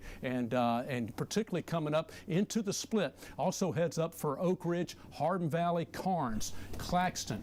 Again, Solway community, some of the same areas that we were talking about earlier this afternoon. With that first round, you were pretty hard hit, had a tornado warning earlier this afternoon. Matter of fact, that kind of kicked things off. You were on the southern end of that first line that went through. Now we're looking at more of these storms certainly packing a punch. So damage and winds from Kentucky, I think that's a new severe thunderstorm warning for northern part of Whitley County up into Laurel County. And we'll talk about that, but that's severe thunderstorm winds that stretches down into East Tennessee on the plateau. And then this batch of severe thunderstorms, notice what's happening in the wake. See what these storms are doing? Some of these are training. They're moving repeatedly over the same area. That's called training. And so in the wake of these storms, flash flooding. Now, there's a look at back to the west of that line. The good news, we're starting to see the more intense, and see in the wake of that, storms that move through, flooding. So even after storms have moved through, and that's a perfect example right there, some intense storms and hail, by the way, in the Nashville, Franklin area. But look at what it did. It dropped heavy amounts of rain, the heavy rainfall rates, and so now we've got, this oftentimes happens with the 1-2 punch, severe weather on the front end, flooding along with it, and residual flooding on the back end. In the wake of storms, we have the high water issues and flooding. So this is an example of what we may have to be dealing with as these storms move in. I'm glad you widened out and showed this viewcast, because this gives us all a good idea of the severe weather that's ongoing right now. Yeah, that is the back edge, though, and that's what I want everybody to know. There is a light at the end of the tunnel, folks. Cumberland and Fentress County. And it's not a train. That's what, yeah. Right. And it's not a train coming in your direction right now. No, we have, basically I'm trying to tell you that once the main line passes through, you're gonna still have some wind and some rain and some lightning and potentially the flooding concerns, so we don't want you going out on the roads. But the main thing we're trying to say here is that this is not an all-night event. This is not like Friday where it's gonna last overnight while folks wanna go to bed. Excuse me, this is really following right up and down the I-75 corridor. That's how far to the east these storms have made it as of right now. They're going to continue marching to the east here into all of our eastern counties with pockets of damaging wind along the way. But the good news is, again, there is hope here. So in Cumberland County, we do still have the flash flood warning for you. Please do not go out on the roads, but your severe weather threat looks to be coming to an end. In Fentress County, your severe weather threat appears to be coming to an end as well. And if you're watching us in Pulaski County and Wayne counties, if you can see our signal, your severe weather threat has come to an end as well. Meanwhile, to the east of that, it's still going. You're in the heart of it right now. In Laurel County and London area, we've got the severe thunderstorm warning all the way down to Corbin and Pine Knot. That's going to be getting into Whitley County in Williamsburg and Saxton very shortly here. With, wow, that really brightened up. Good night. Look at that line. Wow. Well, we needed to revisit that. That just developed. Wow. Okay, maybe we've been looking at the wrong radar coming in there. Look at how fast it's rushing out, Cass, and this is the 1-2 punch. It's not only severe winds that could create damage on its own, but the debris that's left on the ground from the devastating tornado back on late Friday night, that's going to potentially be picked up, lofted around, and become a hazard in and of itself. So it's that 1-2 combination hazard for people in Kentucky due to that earlier tornado damage. Now, I will say that this wind that's coming through right now from North Corbin southward, that is not tornado damaged area, but up and down the I-75 corridor from Saxton to North Corbin, go to your safe place right now. Yep. Get away from the windows and the walls because you have a blast of wind coming through. And in this part of the country with our big, beautiful trees, the trees are going to go down and we're going to see the power outage numbers starting to increase. We can follow that line down now. This is exactly what we expected with this. Was a major damaging wind threat, and that's what we've got going on. So it's blasted through Scott County. It was pockets, and now it's turning into a straight line of wind that's going out of Morristown, right? This is Morristown. Man, that shows up so much better. Look, I mean, how it's much more clear and defined versus some of those other ones. Go ahead, Cass. Yeah, so this line is moving now out of Scott County into Campbell County. So everybody in Campbell County, go to your safe place right now. Everybody in Whitley County, go to your safe place right now. Looking ahead, this is going to stay together into parts of Union and Claiborne counties. And at this point, the severe thunderstorm hasn't been extended to you, but that warning will be extended when that line gets closer. Now, when we get a little bit farther to the south, the line isn't as obvious, but now we've just got a messy, gigantic rotating storm. And now we're starting to see possible signs of broad rotation starting to show right up right now at the Loudon-Knox-Roan conjunction. Right. Yeah. Ooh, we don't like that. Dixie Lee Junction and out that interchange. Hardin Valley. Hardin Valley. Hardin Valley. More rotation. Ball Camp Pike, Carnes, Cedar Bluff area north of I-40, Campbell Station Road, up and down Pellissippi, Oak Ridge Highway, Solway area. Folks, this is a tightening area of rotation right now. Okay. It's tightening up a lot. Yeah. So Solway School, if you're in that area, this is south of Oak Ridge, but this is going to be coming right into Hardin Valley and Carnes. Yeah, Yarnell Road, Hickory Creek. Campbell Station Road. Campbell Station. We've got damaging winds coming right now up from the split right at the county line and blasting eastward at this point. So please take shelter if you are in these areas. We do not want you outside, and checking our latest VIL, we're not really seeing a lot on that. But again, a lot of lightning, very heavy rain, and a blast of wind right now coming in from the west with potential rotation coming into the Hardin Valley and Campbell Station Road areas. And farther down to the south, we're also, wow. Oh, sorry. That was impressive what's going on the TDOT cameras here. And down to the south near Nyota, we also still have broad rotation with this cell and potentially damaging wind now moving east of Oneida. That's going to be coming into Madisonville and Englewood very shortly as well. So here's our line, folks. It's connecting up and down the whole area, and it's going to be coming into the downtown Knoxville area very, very soon. So if you are in Knox County, you need to be also going to your safe place in general. That's and that's severe winds coming into the Farragut area. I'm gonna get the chat back up there. It's just, and we will in a little over 5 minutes from right now. We're going to be welcoming in our Fox 43 viewers. We're continuing our long forward coverage, so because you can see the obvious reason we've got severe weather that is making its way from west to east across the region. Cassie, a new storm report right there. A couple, actually. We have wind damage in Oneida, definitely trees reported down in Scott County, several trees down in Oneida itself. And then up in Roane County, we have wind damage west of the Oak Ridge area in Roane County. We have multiple trees being reported down there as well. So again, the storm does have a history of producing damage, whether that was back in Cumberland County where we had structural damage and multiple down trees, or now where it's moving in And what you're watching on our camera, by the way, is the our tower camera right now. Yes, with right. the near constant lightning that we have moving into the Knoxville area right now. We're going to check some of our TDOT cameras out on the west side of town where this line is moving through right now. The downtown one is showing it. We'll go back and forth because it is absolutely lighting up. Let me take this for you here. So these are our TDOT cameras here. This is out west. Kind of close to the weigh scales, out just past the split. Let's take a couple of these. This is now Watt Road. Wow, look at the sheets of rain coming across right now on this is Watt Road and at I-40 right now. Oh my goodness, there's a school bus going very slow in the center lane right there. Hello, that's super slow. I think it's also pulling a trailer or something. Or stopping. It's got its hazard. It's just going so slow. This is the intense storms that are coming in. High winds, very heavy rainfall, some intense lightning. Our downtown camera. Sorry, which source is that? Four. Wow. Goodness gracious. There it is. Yeah, that's the downtown one. Let me go back and get that. Well, every time it lightnings, or we have lightning. Let's go with that. That was very southern. Every time, exactly. Every time we have every time we have lightning, that's what my uncle says, and he's from Georgia. Says, watch out for those Z-bolts. He calls them Z-bolts. But anyway, every time we have the zigzag lightning off in the sky, this is what we're seeing right now. Every time we do have lightning, it has to focus because of the light. Look at that intense lightning. Again, this is what we're seeing right now. See it trying to focus? Wow, look at that. Again, look right in here.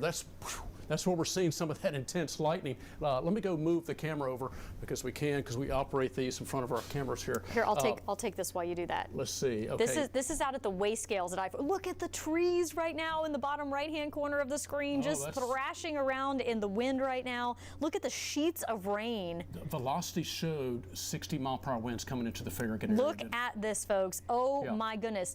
Please do not be out on the roads if you do not have to be. You need to be in your shelter in the lowest level of your home, away from doors and windows. Take your phone with you.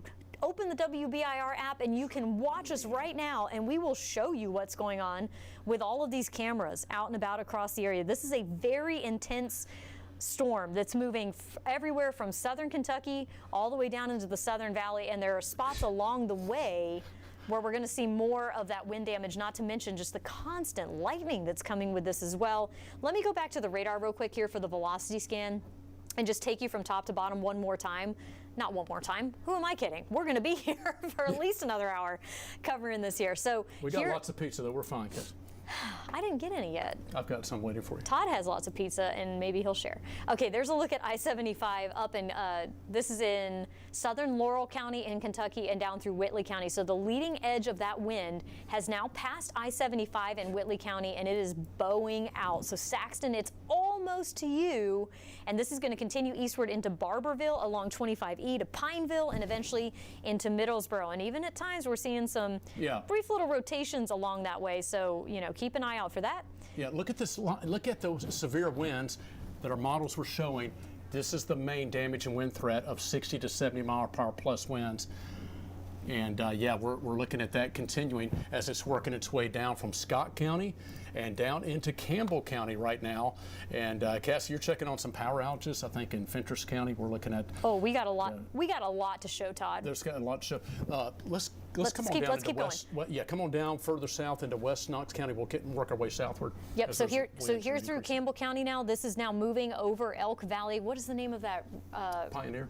No. The ridge or Mountain. Caravel Mountain that runs right up in here near Caravel. You've got some strong winds coming into your area. This is going to come into Habersham and La Follette, and then following that on down into Rocky Top. But this is our that's not a little bit of a rotation that and we've seen damaging winds coming into Hardin Valley. Yeah. Woo, Campbell Station Road Campbell north. Station Road coming in going from Farragut to Hardin Valley down that hill. Look at it windy right there. I'm gonna go to the chroma key and point that out. But right here. This is Campbell Station Road. That has here we would operate our looping. Again, you got Hardin Valley Elementary School right here as well, middle school, and that's the damage and winds coming from Campbell Station Road and working its way. This will continue to work its way toward Pellissippi and continuing. There's Solway School to the north. That's showing 70 miles per hour. 70 mile per hour winds. So that's what we're looking at. Damage.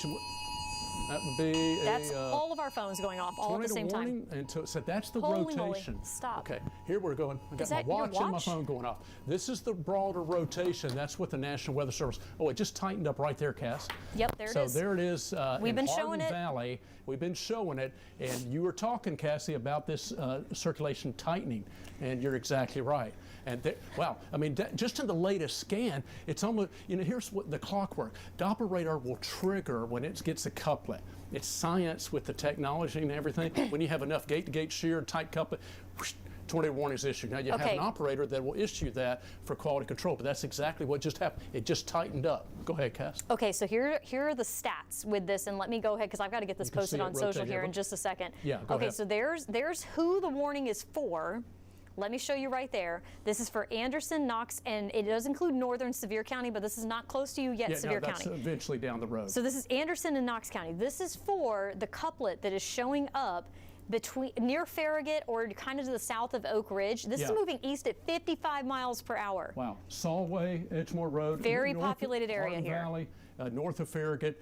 Yes, continuing toward Please Karnes. take shelter. Karnes, you need to be shelter in place. I want to welcome our Fox 43 viewers. Again, we continue our long-form severe weather coverage on our partner station, WBIR, and now Fox 43. We are streaming live on WBIR Plus and on WBIR.com. Our 10 News app, multiple ways you can get information, but a serious situation that continues to unfold in terms of the potential severe weather. We just now have a tornado warning, an upgrade from the earlier severe weather we're looking at because this circulation continues to tighten up. A tornado is certainly more likely and possible with damaging winds likely. Whether a tornado is on the ground or not, damaging winds are likely in the Karnes-Hardin Valley area. Come on in, Katie.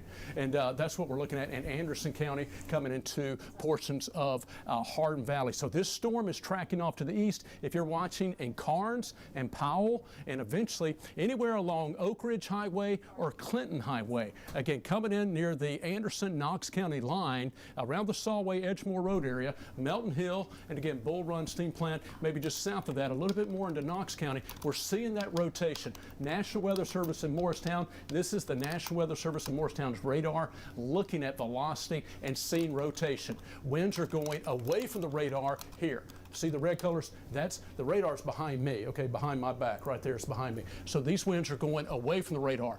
Now, these winds are coming toward the radar in the green. So you've got that couplet. And the more defined gradient you have with that gate-to-gate shear with this couplet, then you have a tighter circulation, and that's where you can have a tornado.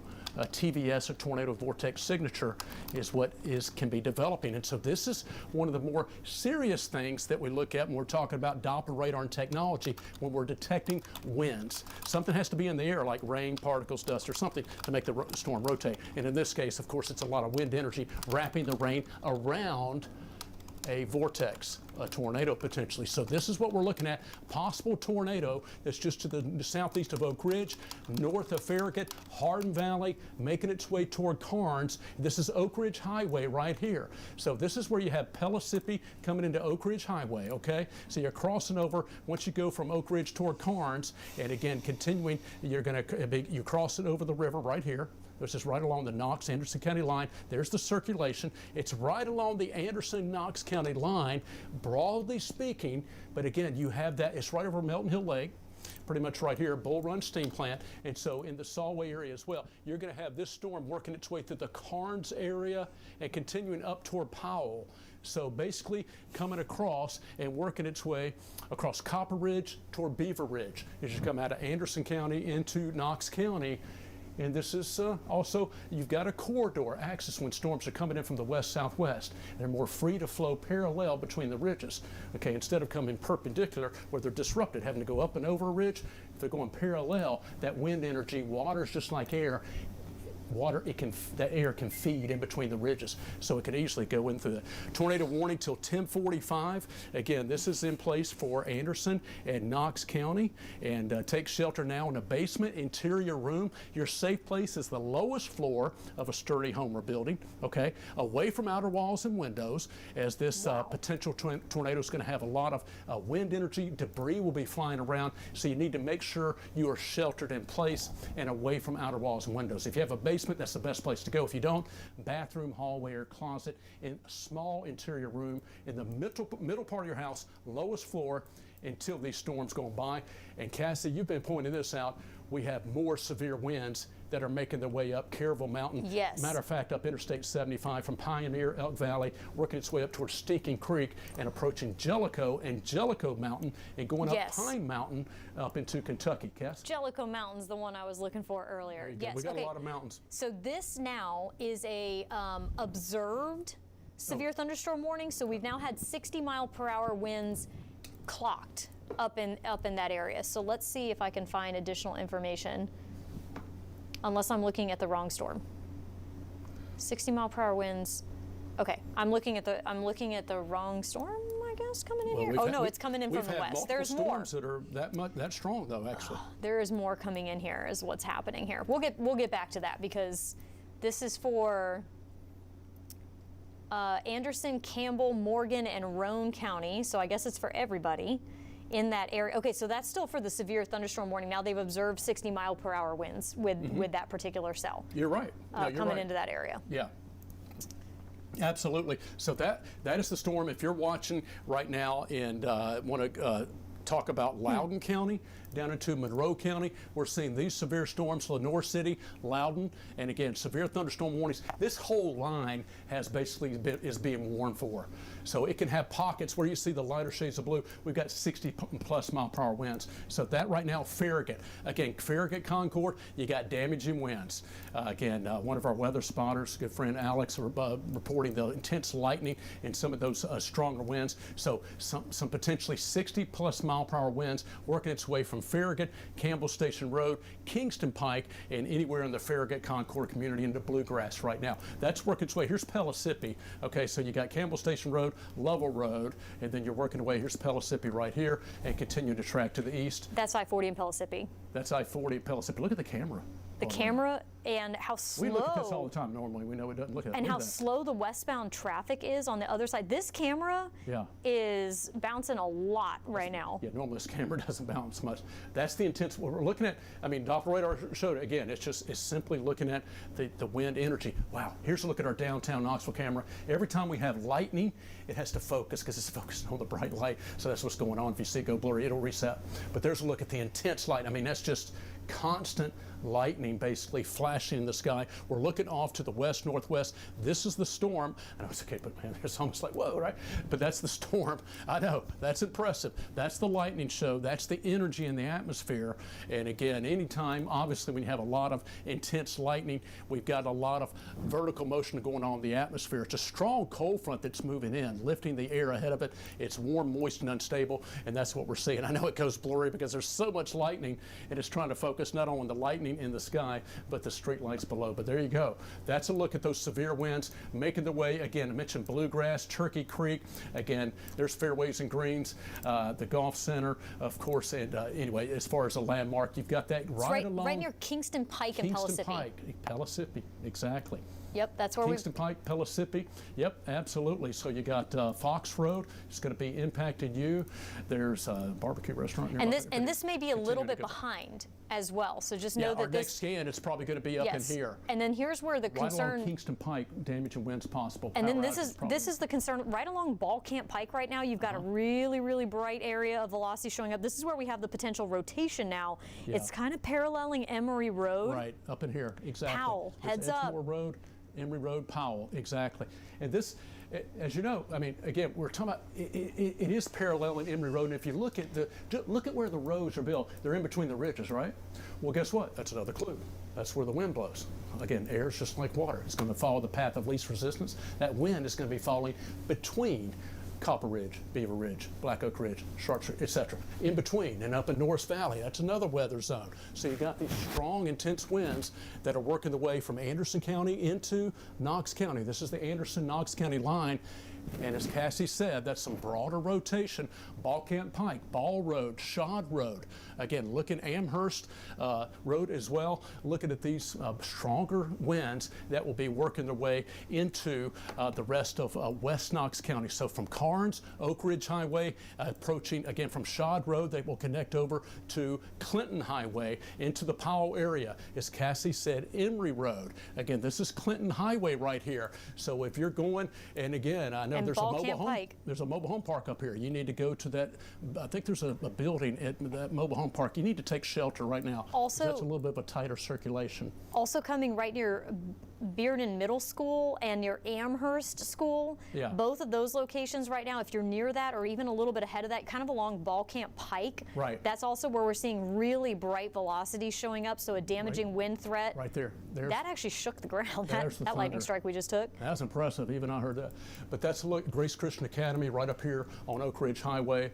And there's a look at that. We've got Well, we've got a several couple of these, different rotations we've going got on right several- now. I know. I was about to say the same thing. This is a couplet that's going on right here. It's broad enough, but the whole point, we're looking at some different parameters, looking for specific things. But the one common denominator, damaging winds are likely. Tornado warning, again, just getting updated reminders on my watch, my phone, that's in effect until 10:45. Well, I shouldn't- So for a little over 30 more minutes, this tornado warning, this is going to be coming into Knoxville. Go ahead, Cass. Well, I was going to say, we have over, oh my gosh, Todd, that is so many times I've done that tonight. No, it's okay. Or I pull you up and kind of in front of it. Okay, so here's what we've got going on. This severe thunderstorm warning also covers the Knoxville area and down into Loudoun and northern Blount County here. Yeah. There's a tornado possible on that severe thunderstorm warning as well, because the National Weather Service is basically saying everything could rotate at any moment, Yeah. and damaging winds are possible, whether they're coming straight at you or they're rotating.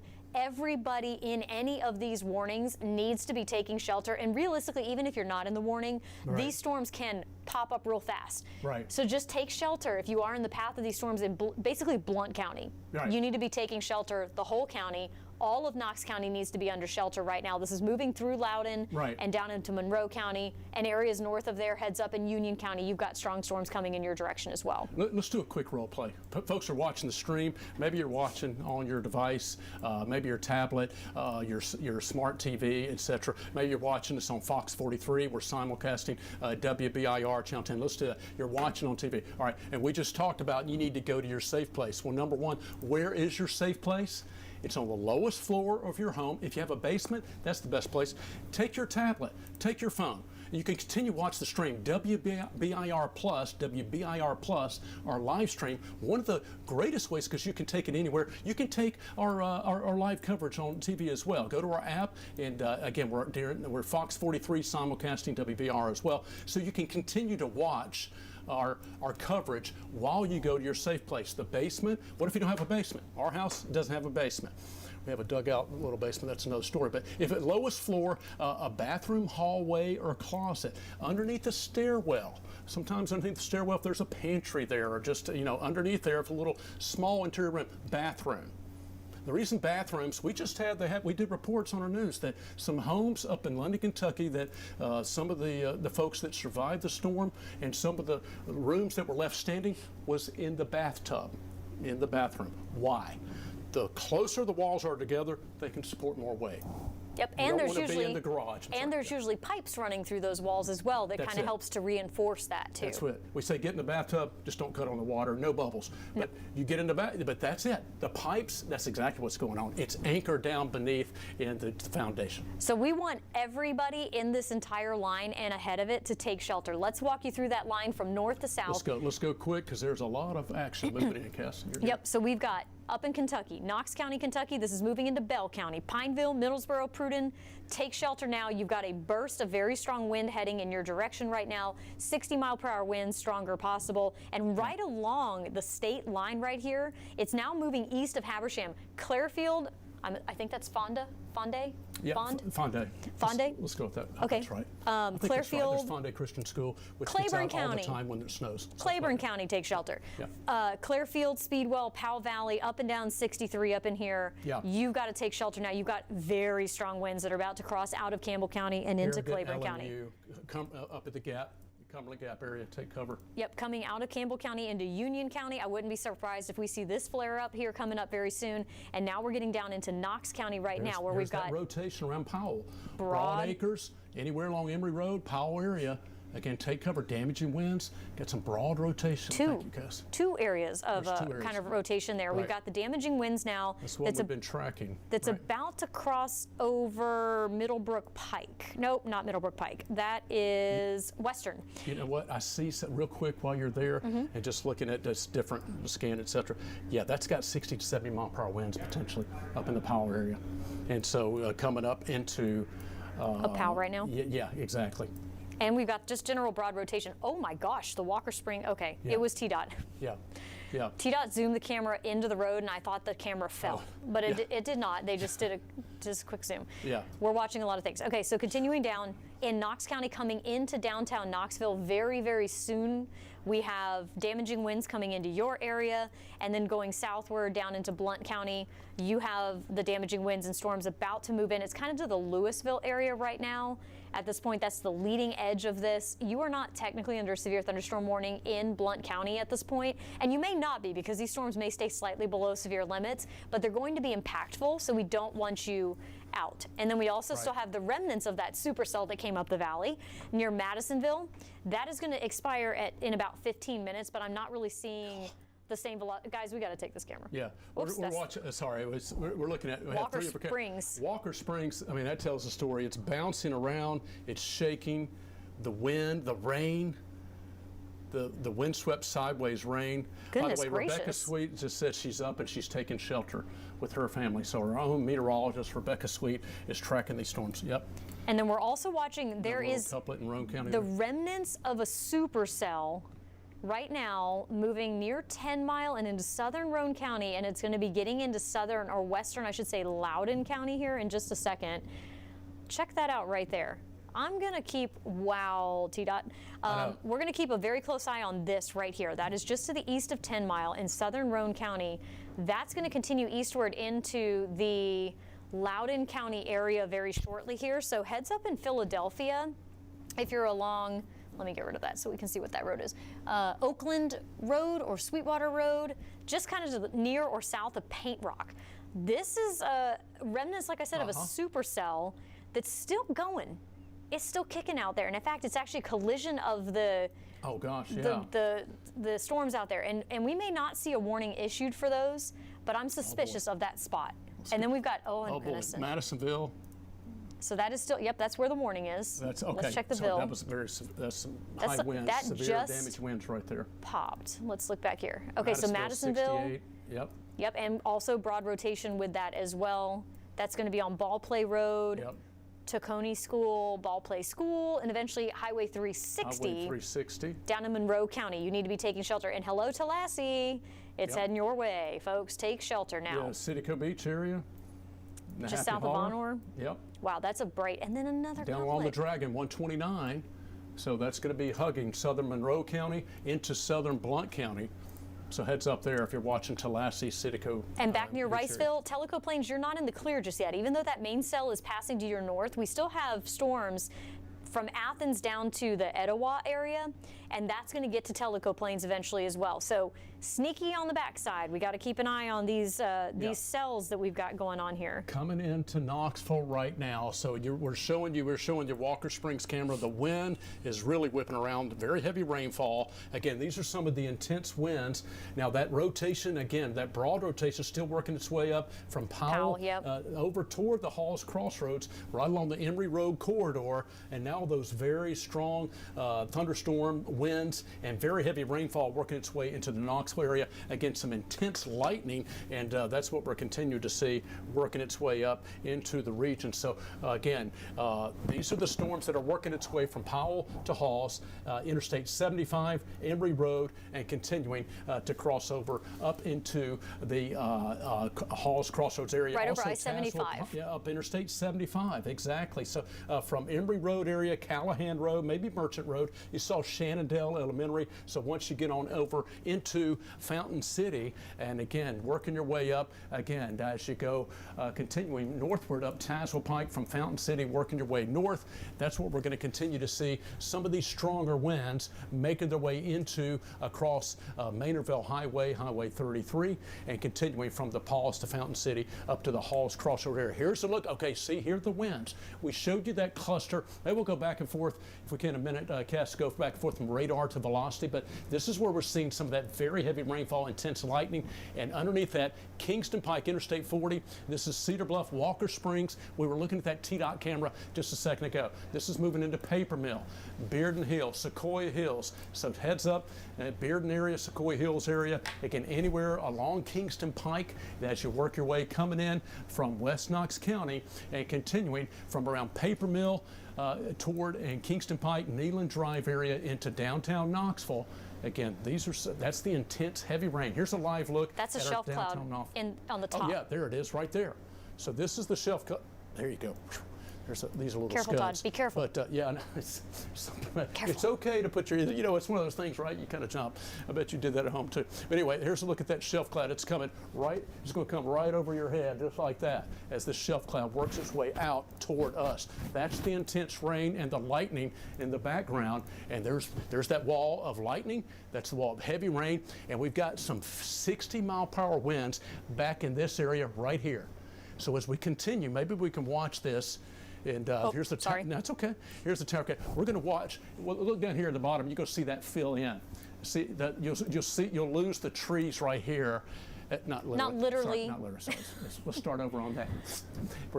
Can't see the trees anymore because of the heavy rain. Visibility will go away. Right there. Thank you, Cass. You won't be able to see them. Hopefully we don't lose the trees. Better said. Woo! That would be a scary thing. We don't want to lose the trees. You gotta love live TV coverage, but that's what we're seeing with those intense lightning. There's a look at the heavy rain. Again, it's coming right toward us, just like that. Check this out, Todd. It's going to continue to move your way. Okay, Cass, what you got? I-40 at Western. Wow. We got shaky camera again on TDOT. That's impressive. Look at the rain.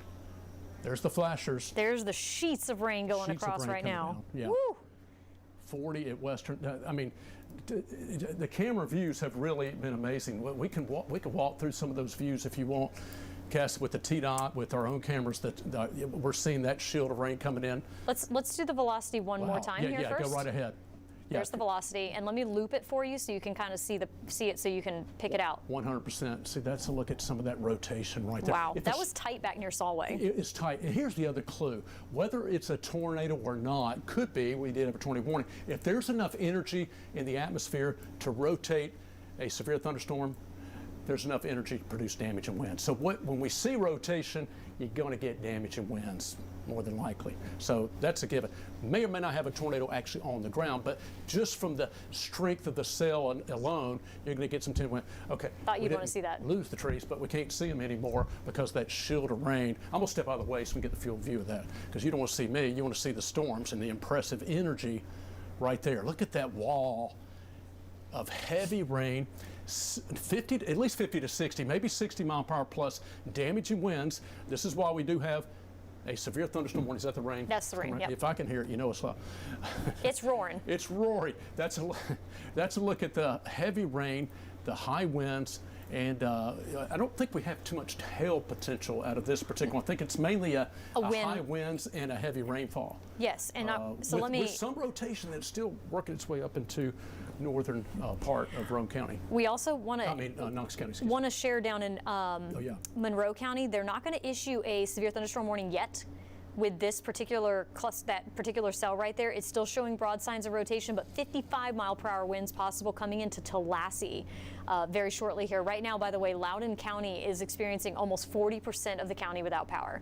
Wow. Now that this line just came through there, and I'm sure we're going to see the KUB numbers shoot through the roof now that this line just came in. Is that LCUB? I believe so. For Loudoun County? Let's check. We got out of 11,000. Yeah, it's all LCUB for that one. LCUB. And almost 40. Excuse me, out of 8,000, yeah, half, like Cassie said.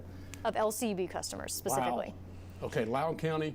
Almost. These are going to continue to come in. Man, there's the rain again.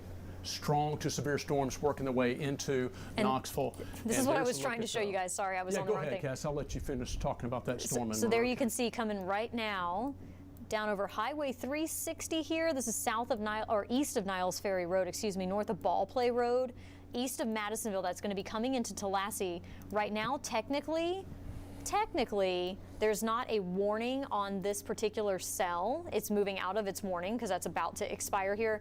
The National Weather Service has decided to go ahead and issue a special weather statement for up to 55 mile per hour winds, but this right here needs to be monitored if you're down in this county. And like I said, it's going to be coming into the Tallahassee area along the tail of the Dragon, the Foothills Parkway here, coming up very shortly. So that is going to be something we definitely need to watch right there. So pointing at that near Tacony School, coming into Tallahassee, that's an area to watch. And we'll go a little bit further back to the north here into Knoxville. I'm not seeing, well, I can see the leading edge. I was going to say I'm not seeing. I can see the leading edge of the wind. Right there. It's bowing out. I don't know if you can see it as well on this monitor. Sorry, but I'm standing in front of the monitor. It's right here. That's where it's bowing out right now. Look that just a little bit, Cass, right there. Yeah, you can see it come blasting through right now. Yeah, you can really see that. Look at that. You're right. Look, right there. That loop right there. It is bowing out. You're exactly right. It's you know what? Air's like water. It's like you're pouring water out and it's just rushing out and it's fanning out like that. It's fanning out as it's bowing out. Sorry, Monder. It's bowing out and coming into the Knoxville area, and that's the storm is here in Knoxville. Got very heavy rainfall. These strong wind gusts, this outflow, as Cassie just very wisely pointed out there, with that fanning out through Knox County and still hanging on. To I was going to say the same thing. The exact way you just emphasized that, still hanging on to some broad rotation as it's moving right now over 441 right there, and it's now kind of just along and north of the 640 loop. It's going to be at 11W here soon. Yeah, 11W. North Freeway, Maynardville Highway, there's 11W, 11E. Exactly, Cass. That's tracking over Fountain City. So again, working its way along Tazewell Pike, working up toward the Gibbs area, and eventually toward Corrington. Again, Shannondale Road area. So if you're in Fountain City, you got some rotation above that just got some swirling winds going on, and some pretty impressive outflow boundaries that are being produced by this severe storm. Again, some very strong winds, some intense lightning, and some heavy rainfall that's continued to now work its way into the Knoxville area. If you're watching downstream, like you're in the Morristown area, Dantridge, Sevierville, Gatlinburg, and you've been watching us talk about these storms all day long, and you look outside and you're partly cloudy. I know it's taken a while for these storms to work their way eastward, but this is the other reason we're bringing long form coverage. It's going to impact just about all of our viewing area, so you'll be impacted. Look at that defined line. There's the northern, on the northern side of it, I should say. The line has now made its way into Claiborne County. It's moving across Claiborne County now. Speedwell, it's about to move into your area with some brightness showing up right there. It's about to come into the Gap. Yep, Cumberland Gap, Harrogate, heads up in Tazewell, Middlesboro. It's about to be in your area. It's moving across Union County right now, probably below severe limits in that area, but it's just going to be getting closer to the radar, and we're going to get a better read on these wind speeds as it gets closer. It does, as Todd was saying, look like it's kind of fanning out. It's losing a little bit of its umph as it's moving to the east. Right. But again, even below severe limit wind can knock down trees in this part of the country. They can, when the ground gets a little bit more saturated and those root systems. Oh, never mind. They did issue a severe thunderstorm warning for that whole area. Oh, okay. So never mind. Yeah. Everybody up there is in that severe thunderstorm warning that I was just talking about. Anybody out? That's an interesting signature. I know, it's around weird, the radar right? Site. Interesting. Hey, but just a quick side note: if you're ever watching us and you're at a campground and you're in a camper, we talk about this with mobile homes. Not the safest place to be. We want you to be in a more sturdy home or shelter or building, if you can. A trusted friend or neighbor. If you're at a campground, one of the best things to do, especially when we're talking about some pretty high winds, etc., it's recommended, get out of your camper and basically go into the bathroom facility. At all campgrounds, there's multiple, bathroom facilities. A cement block, and concrete type building, secure building, even if it's like a restroom or bathroom facility. That's a better place to be, and you'll likely make some new neighbors and friends when you all get crowded in there. But that's one of the best places to be to take cover if you're in a campground and a camper. And I want to show you this too. Farragut, Lenoir City, you've got another storm coming in from the west. It is not warned right now, but it's got some decent VIL showing up with it, so it's not done just yet. The velocities aren't particularly scary, but just a heads up. Don't go outside and look at whatever just happened, because you've got another cell coming in on the backside of it. It's the remnant of that supercell that was following the first one. It's the first one, and it's training. So remember back on the plateau, flooding. We were getting the 2-for-1. The severe winds on the front edge, and then during and after the flooding on the back end. That's exactly, see that flash flood warning in Crossville. So that's what's been going on with this training of cells working their way from west to east, Cass. And the National Weather Service has now just extended the severe thunderstorm warning. So they're not going to continue the tornado warning for that cell that is moving through Knox County right now. What they've done instead is issued a severe thunderstorm warning with a tornado possible here that does include northern portions of Blount County, Sevier County, into Cocke County near the Newport area, even as far east as Morristown, so all of Jefferson County and parts of Hamblin County here. So basically they're warning the whole line right at this point, and they've got the tour possible because we still have that broad rotation showing up, wind damage. But this cell coming into the split now. Back toward Lenoir City and up toward Dixie Lee Junction, Watt Road. Yeah, I don't want folks out there to go out and look around in case Let's look at velocity on that. Absolutely. It's not showing particularly impressive, too much but I also think the radar is contaminated with everything that's in between there. Exactly. You can't see it. Here's the radar in alpha. We're shooting through several waves of heavy rain. Matter of fact, we're shooting right through this outflow boundary, so it could be getting attenuated a little bit. You know what? You're right. But I got west to Lenoir City, right there. Just a little bit of a weakness. It's bothering me. The cell is irking me because there it goes. The veil came down just a little bit on that last scan. So heads up at the split of I-40 and I-75 right here. This is where in Loudoun County we have another cell coming in right now, and it's suspicious. That's all I'm going to say. It's just suspicious. So in West Knox County, the first severe thunderstorm just expired. That's what I was about to say. The first severe thunderstorm warning was about to expire. The tornado warning is going to expire in 15 minutes, but the cell's actually kind of almost out of its warned area at this point. There's one more area of trouble coming in right now from the west. So don't go outside and look around. If you heard a tree fall when the first line came through, don't go investigate right now because you've got another line that's going to be coming in on the backside of the first one here. And then, of course, Todd was mentioning the flooding issue. Please don't go out on the roads either. Not only could there be debris from the wind coming through and knocking down trees and branches and things, power lines could be down. And there could be floodwaters, which are really hard to see at night. So just don't do that. Yeah, it's not a good time to be out. Storming, right? You want to wait till storms move by, and certainly wait till that threat has passed by. But if the power is out, you got to be very careful going outbound when there's down lines. They could still be hot, and you don't want to get near those, and be safe certainly. And by the way, if hopefully your power is still on, Loudoun County.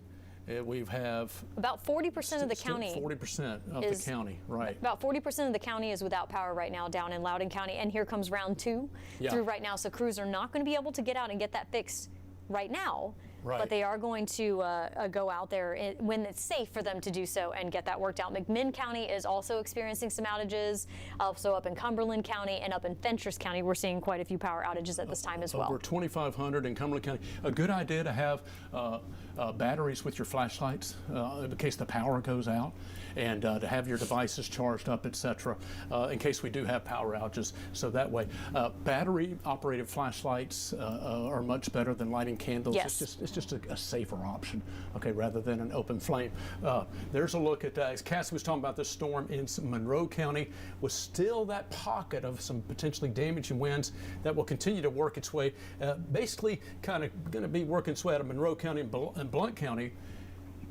We'll check that in a second. We'll check the TDOT cameras, getting information earlier that there's a crash on TDOT. Where was that, did they say? We've got a couple different incidents, actually. Different instances. Weisgarber? Okay, so it's going to be this one right here. So we got that multi. Cassie's a pro at these TDOT cameras. Okay, so let me think about the best way to do this. Oh, our computer decided to get stuck. You got it, Cass. I just bragged on you. You're going to pull it off. And I was like, no, I got it messed up. No, it's the there camera. It is. There you it's go. that one. Here we go. Oh, hey. Not good. Okay, we'll put this up behind us. Or full. Okay, or full. Okay, so this is I-40 at Weisgarber. I did not. Actually, this looks like the road's shut down right now at this point. Lexi, do we know which side this was on? This is eastbound I-40 at Weisgarber. It looks like a multi-vehicle accident at this point. The road is closed at this moment. They're not letting any vehicles by. I think they're trying to make room for more emergency vehicles to arrive. It's hard to tell with the situation with it being dark outside at this point and the flashing lights, but again, a multi-vehicle accident. I-40 eastbound at Weisgarber currently closed at this time. I'm not seeing any vehicles going by, so we're going to say it's closed right at this moment. Left lane or left 2 lanes. You know, one thing's too, when you get up against the barricade, it looks like you got the pavement going down like this. A lot of times, and sometimes it's in the fast lane, and when it's sloping down, you got to watch out. That's where the water collects. So it could have had a hydroplaning situation. And so you just simply, when it's heavy rain, you certainly have to slow down and be careful as you're continuing if you're out and about on the roadways. You got to watch out for hydroplaning. You can see some of the traffic being going around right here. But as Cassie said, that's a multi-vehicle crash again. And the other thing I would highly recommend, and I remind myself, my boys out driving, when it's raining hard, that's not the time to catch up on time. Let's make good time. That's the time to slow down. And we all have to be reminded, right? But it's just a lot, when there's a lot of water on the roadways, just take your time. Don't be in a hurry. And so hopefully everything's okay here, but they do have at least 2, I don't know how many lanes. They're letting the 2 right lanes by right now, but Yeah. I think I see, I was going to say 3 left lanes are currently closed. Well, I was going to say it looked like at least 2. But so we got 3 left lanes closed. Yeah, and with that unfortunately, particular accident. there's the backup that comes from that. That's from the other side. Wow. Looking back at everything, it's basically a parking lot at this point. Knoxville's version of Atlanta. I mean, there you go. That says either 2 or 3. I guess 3 left lanes closed ahead. And the unfortunate part here is that That's the second T-dot cell that I was information talking marker. about is going to be coming into this area soon. So, you know, it's not great that folks are stuck on the road during that, but mostly the first responders that are having to get out of their vehicles and respond to this accident.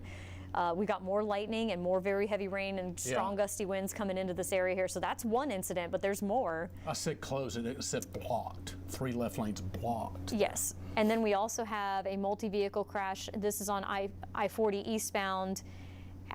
This is going to be closer to Cedar Bluff. This is the I-40 incident at Bridgewater. Okay. Also eastbound. It looks like the right lane That's on the right-hand might be lane. blocked and the right shoulder. Let's see from the other side. This one doesn't look to be holding up traffic too much. Yeah, it's probably the right lane and the right shoulder right there. So again, that's at I-40 and Bridgewater. You can see the camera's still bouncing around a lot because of the wind from that second cell coming in. And then we'll go out even further because I think I saw another one, over in out here to the west. This is near I told you she was a pro, folks. I-40 and this is in Roane County. Yeah. Debris on the road right now. The eastbound lane, the right lane of the eastbound traffic. It's tough. It's worded tough. Yeah. Yeah, is blocked right now due to debris in the road. So that could be some tree issue out in that area. I don't have a camera to show you that one right now. But again, back to what we were just made aware of right now, we do have that incident at I-40 eastbound in Weisgarber. The 3 left lanes are closed, or blocked, I should say, at this time. The 2 right lanes are able to get by, but there is a significant backup building right now on I-40 eastbound out at Weisgarber, and this is West Hills, kind of giving you an idea of the area that we're talking about here in Knox County from the storms that we've had come on through. So a lot of times when we kind of check out radar again, but a lot of times when we're talking about storms and making their way through, it's the damage that results out of those storms. A lot of times it's the impact on the roads as well, in addition to damage, in addition to power outages. Thunderstorm warning. Let's turn the Dandridge camera west. Oopsies, where to go? Okay. Douglas Lake? Yeah, the Douglas Lake. Yeah, absolutely. Yeah, let's turn it west because I think we're going to see it coming in. Or just go to the dock maybe because it'll be easier to see. 100%. Oh God, did you see that lightning right when I was right when I was turning? Did y'all see that, folks? I'll look. No, because I didn't have it pulled up. I bet they did. Well, here, let me go back and catch that lightning. Oh no. No, it's okay. There it is. Okay. There it is. Okay, so we will take our. I'm going to show you both. We got the. Are we seeing the? Not yet. Here. Okay. There we go. Now we are. Go ahead. I didn't want to give anyone a whiplash. Okay, there's our lightning. Yeah, sorry. Let me make sure I'm widening. Okay, so that's looking west, where the storms are going to be coming in from here. Very soon. So that's kind of the view I was hoping for here. Is that zoomed all the way out? It is. There's your. Okay. Oh, that's what you did want. Okay, perfect. Yeah. Yeah. Okay, yeah, and I'm panning over just a little bit. You can see the rain in the foreground. This is from the Dandridge dock, and there it is, looking west. Every time it lightnings, we have lightning, I can, there we go, I can adjust. How about we go up one more? and maybe 2 more. Let's do that. You can see that maybe down one. You can see the rain in the foreground and the lightning coming in from those storms into the Dandridge area, the Lakeway area from Douglas Lake, feeding up northward toward Cherokee Lake and nearby Douglas Dam. But that's the lightning, that's the storms that we've seen making their way due east with these strong outflow winds, some damaging severe winds blowing through and creating a lot of water and on the roadways as well. A lot of heavy rainfall. So flooding is going to be an ongoing issue.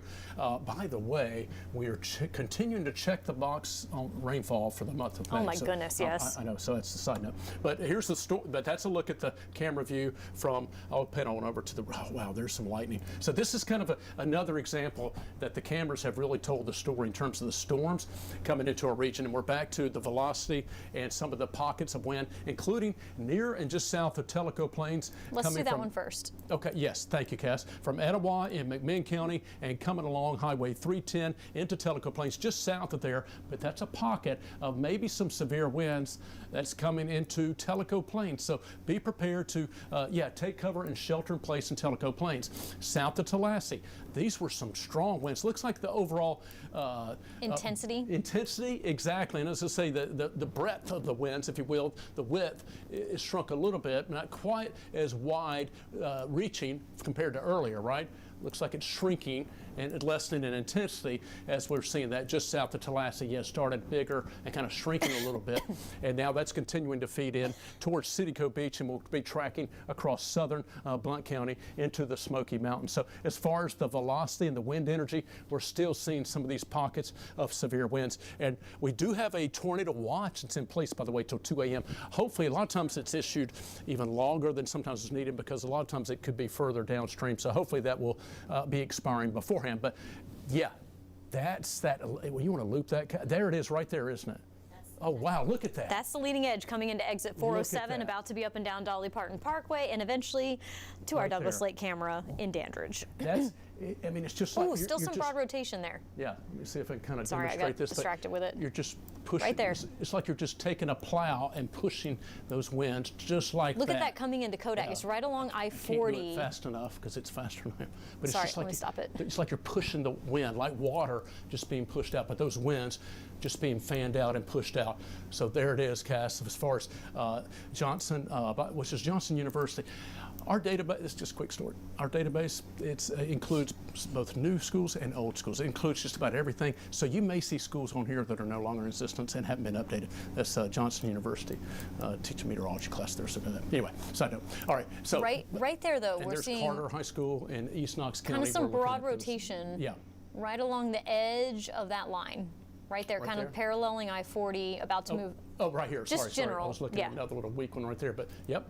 Up near Carter School. Oh yeah, and also that's now popping up. That's about to come to exit 407. Yep. Yep. Right. So toward Kodak. Yeah. Okay, so I'm going to not put Todd up in front of me here. Okay. But I also just made Todd disappear. Actually, guys, one day I'll get this right. I wanted to say what that's you're the seeing. way they do special effects in movies, by the way. The green screen. The green screen. That's right. I just got to learn to push the buttons in the right order, so that'll help us here. Yeah. What you're seeing right here is kind of the equivalent of if you have ever pushed your hand through water, like in a pool or in a bathtub. That's what I was trying to demonstrate there, but I wasn't doing a good job. And if you run your hand through, right, and you create that resistance on the edge, you get those little eddies, those little swirls. Exactly. That's what's happening right here near Strawberry Plains Pike and I-40. Very good point. That's moving eastward toward exit 407, and you can get quick spin ups or extra oomph from the wind right in that area. On either end of the wave, so to speak. Yeah, you get the little eddies, the little swirls going on. So that's what caught my eye right in that area. The top end's counterclockwise and the bottom can be clockwise. Exactly. So this is counterclockwise. It's coming in here. Let me check the VIL. Not really seeing anything too impressive here, but that's the leading edge that's about to come into Kodak. One of the best things I just noticed about this is that the lightning is still intense, right? But it's not nearly as concentrated and as frequent as it was earlier. It's more just spread out. It's more spread out. It's true. Still dangerous, but it's just telling us that the storms aren't quite as organized, which is, kudos to the SPC for this one. Yeah. That level 3 and that level 2 risk is right about this here. Is kind of the dividing line right there, isn't it? Yeah, they did a great job of defining where that was. And the timing, absolutely. Yeah, so then further to the north, we're still watching. We're coming up on 1043 right now. Katie Inman has been standing by all evening long anchoring Fox 43, of course, and being prepared to do it. Being prepared, yeah. But just storms continuing to fire, and we still have severe weather threatening. So we're here. We've been in that mode right now. Yeah. So we're still seeing those little eddies, those little swirls, kind of generally along this line. But in general, the overall strength of them appears to be maybe something down there in Maryville coming down just a little bit compared to what it was a little bit earlier. Again, we're always analyzing as we're doing it. Flooding is a concern now on the backside of things, and of course we've got debris down across the area from multiple reports of downed trees. So again, if you don't have to be outside, please don't be. And we may not see the rain come to an end for a little while longer.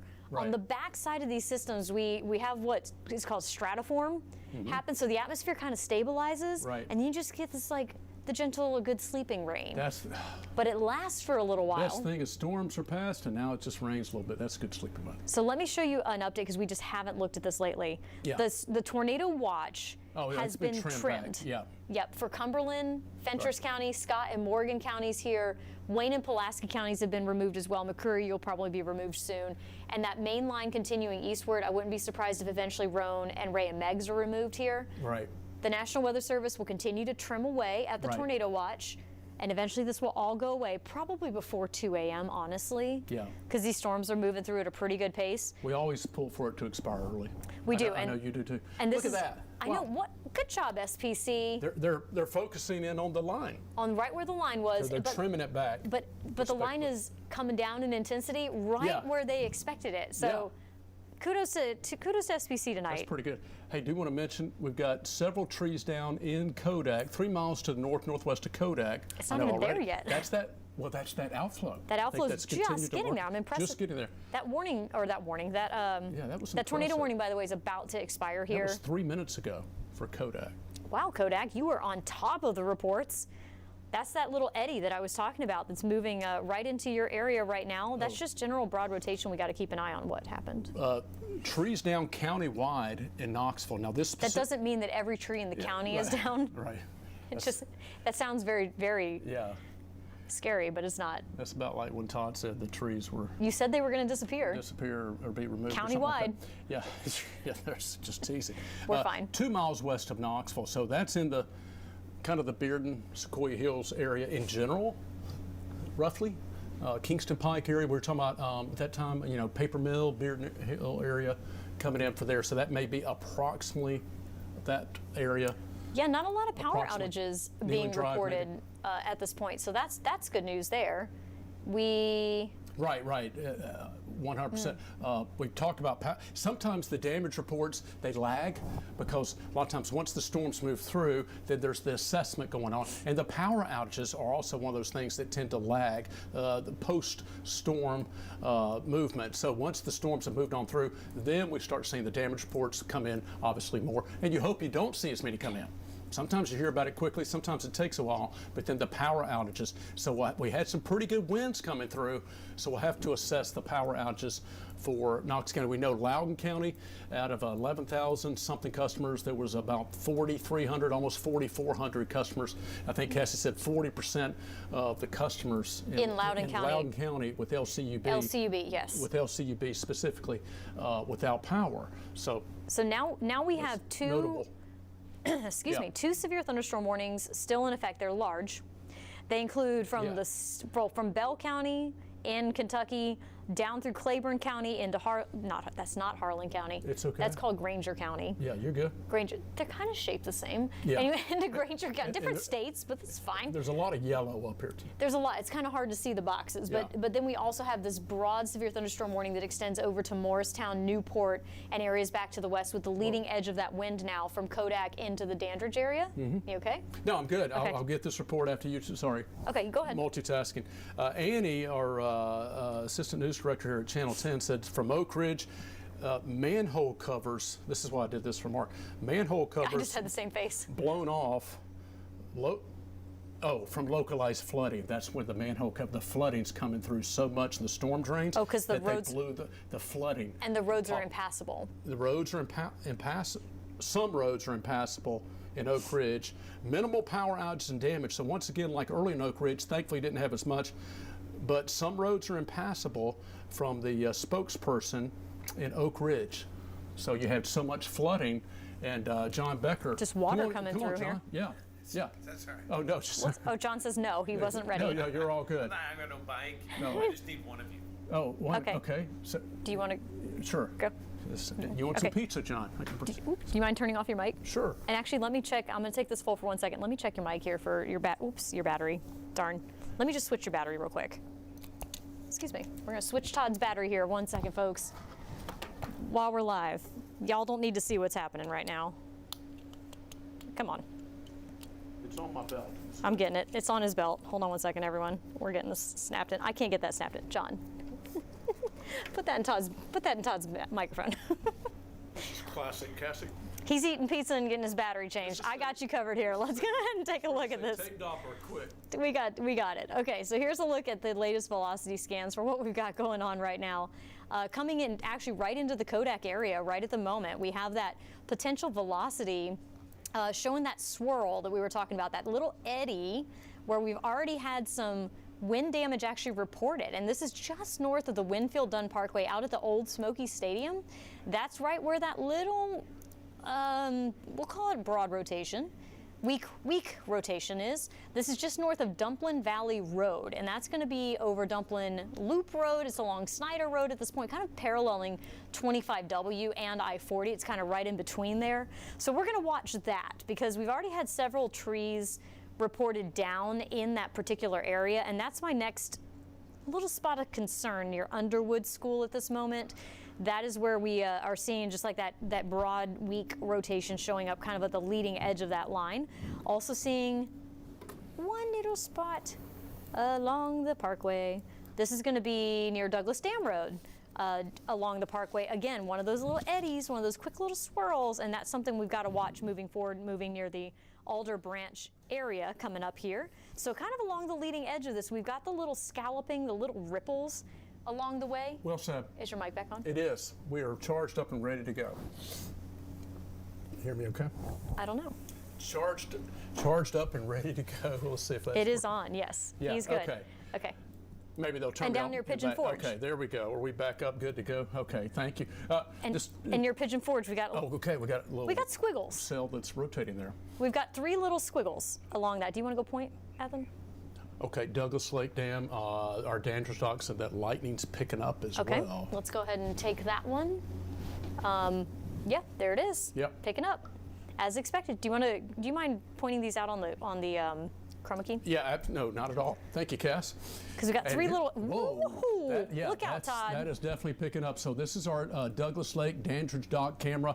Again, every time we have lightning, the camera tries to has to refocus and reset because of the light. But this is a look at the lightning. I know it almost feels like, whoa, watch out, right? We're in front. This is a green wall. I'm touching a green screen right here, but you can see behind us. There's the loud thunder booms above us here at Channel 10 in North Knoxville. Douglas Lake, you see the sheets of rain. There's the lightning. It's been a lightning show. We were tracking these storms coming out Cumberland County. I know that's pretty intense, and coming down Rockwood Mountain, and that's when we really were starting to track these storms visually with our weather cameras, and then of course on radar tracking those storms coming in.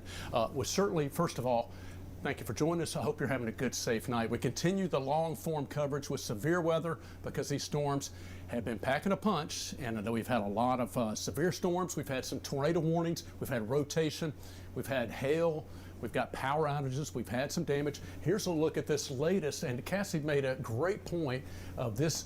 There's 3 of them. You could see that. You could see that Kodak on the northern edge of it. That's just like taking your hand through water, and on the northern edge, you got an eddy. A little ripple. There's one right there. There's one right there. And on the bottom edge, you got one that almost tends to rotate sometimes the opposite way as it's going around. But just that look at that outflow. That's some intense winds. And where you see this is blowing through. Now we did have several trees down. It didn't take long. As soon as this line hit Kodak, had reports of several trees down.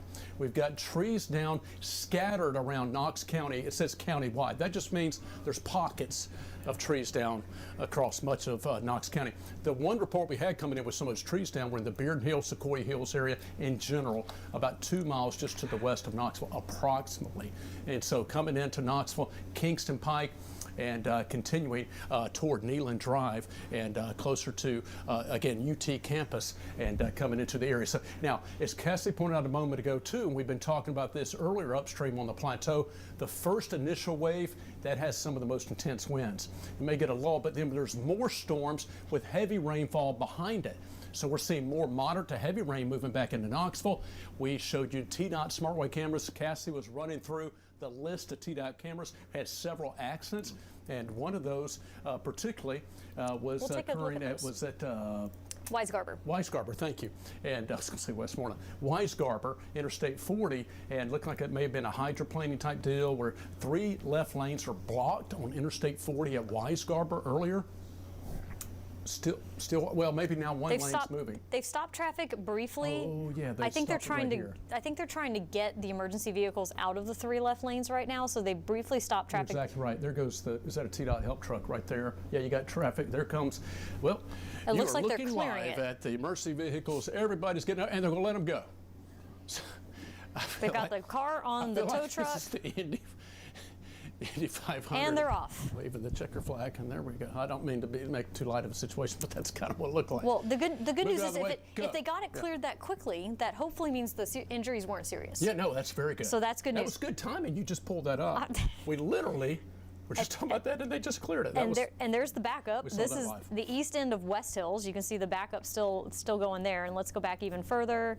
Not too much further than that. Thankfully, not a lot of people out on the road, but let me actually go back. At West Hills. That's good. Let me go back to this. Notice how the lightning and the rain is picking up again. That's that back end that I was talking about, that second wave with the old supercell that's coming through right now, coming back into Knox County, which is sparking off the thunder that we're hearing at our station right now. Sometimes you have it, then the residual, and then you get another little redevelopment behind it. So still raining heavily, still got some accidents out on the road. Let's see if the ones out west have been cleared. This is still debris in the road out here that we cannot see out in Roane County. It's got the right lane of the eastbound lanes, I-40, blocked out in Roane County. That is near Gallagher Road.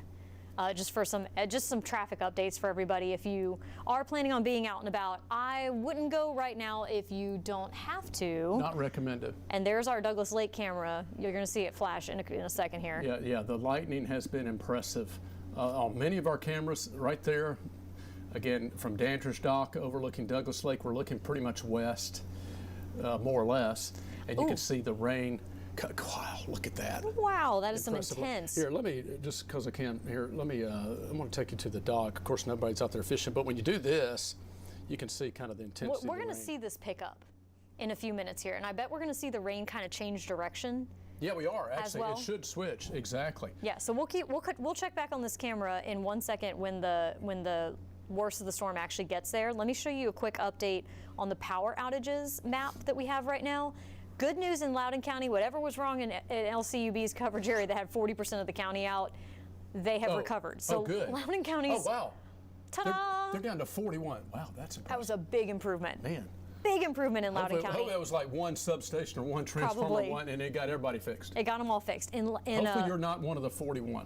In Loudoun County, It's all right. I need pizza.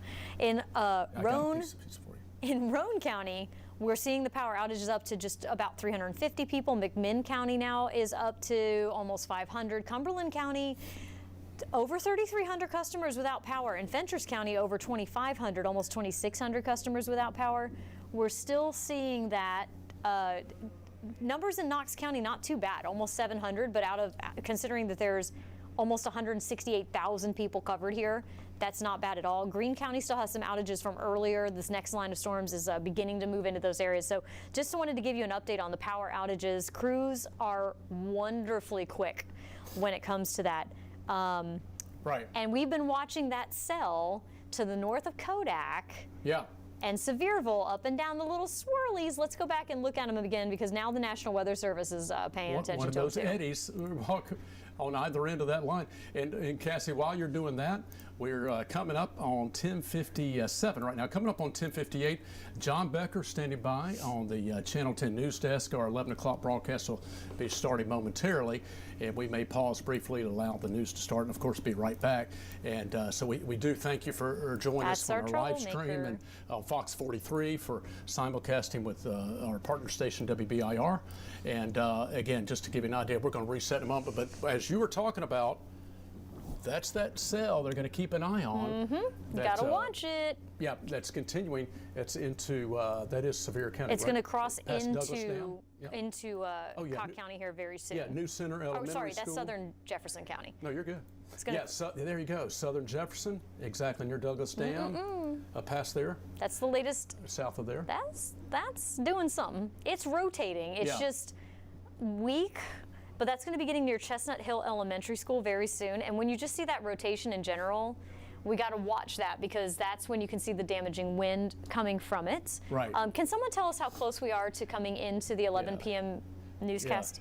We're 30 seconds from that. We'll welcome in our everyone's been watching anyway. There's the timing, 30 seconds, so we'll do that in just a So moment. our Fox 43 viewers, if you want to keep watching, flip over to WBIR because we're going to continue our coverage over there where we already are in just a couple of minutes here. So thank you so much for joining us. We're going to continue our coverage here coming up in exactly 2 seconds. Yeah.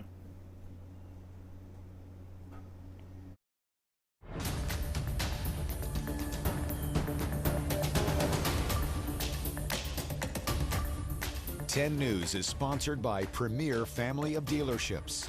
10 News on WBIR starts now. We are continuing to track strong storms rolling across East Tennessee.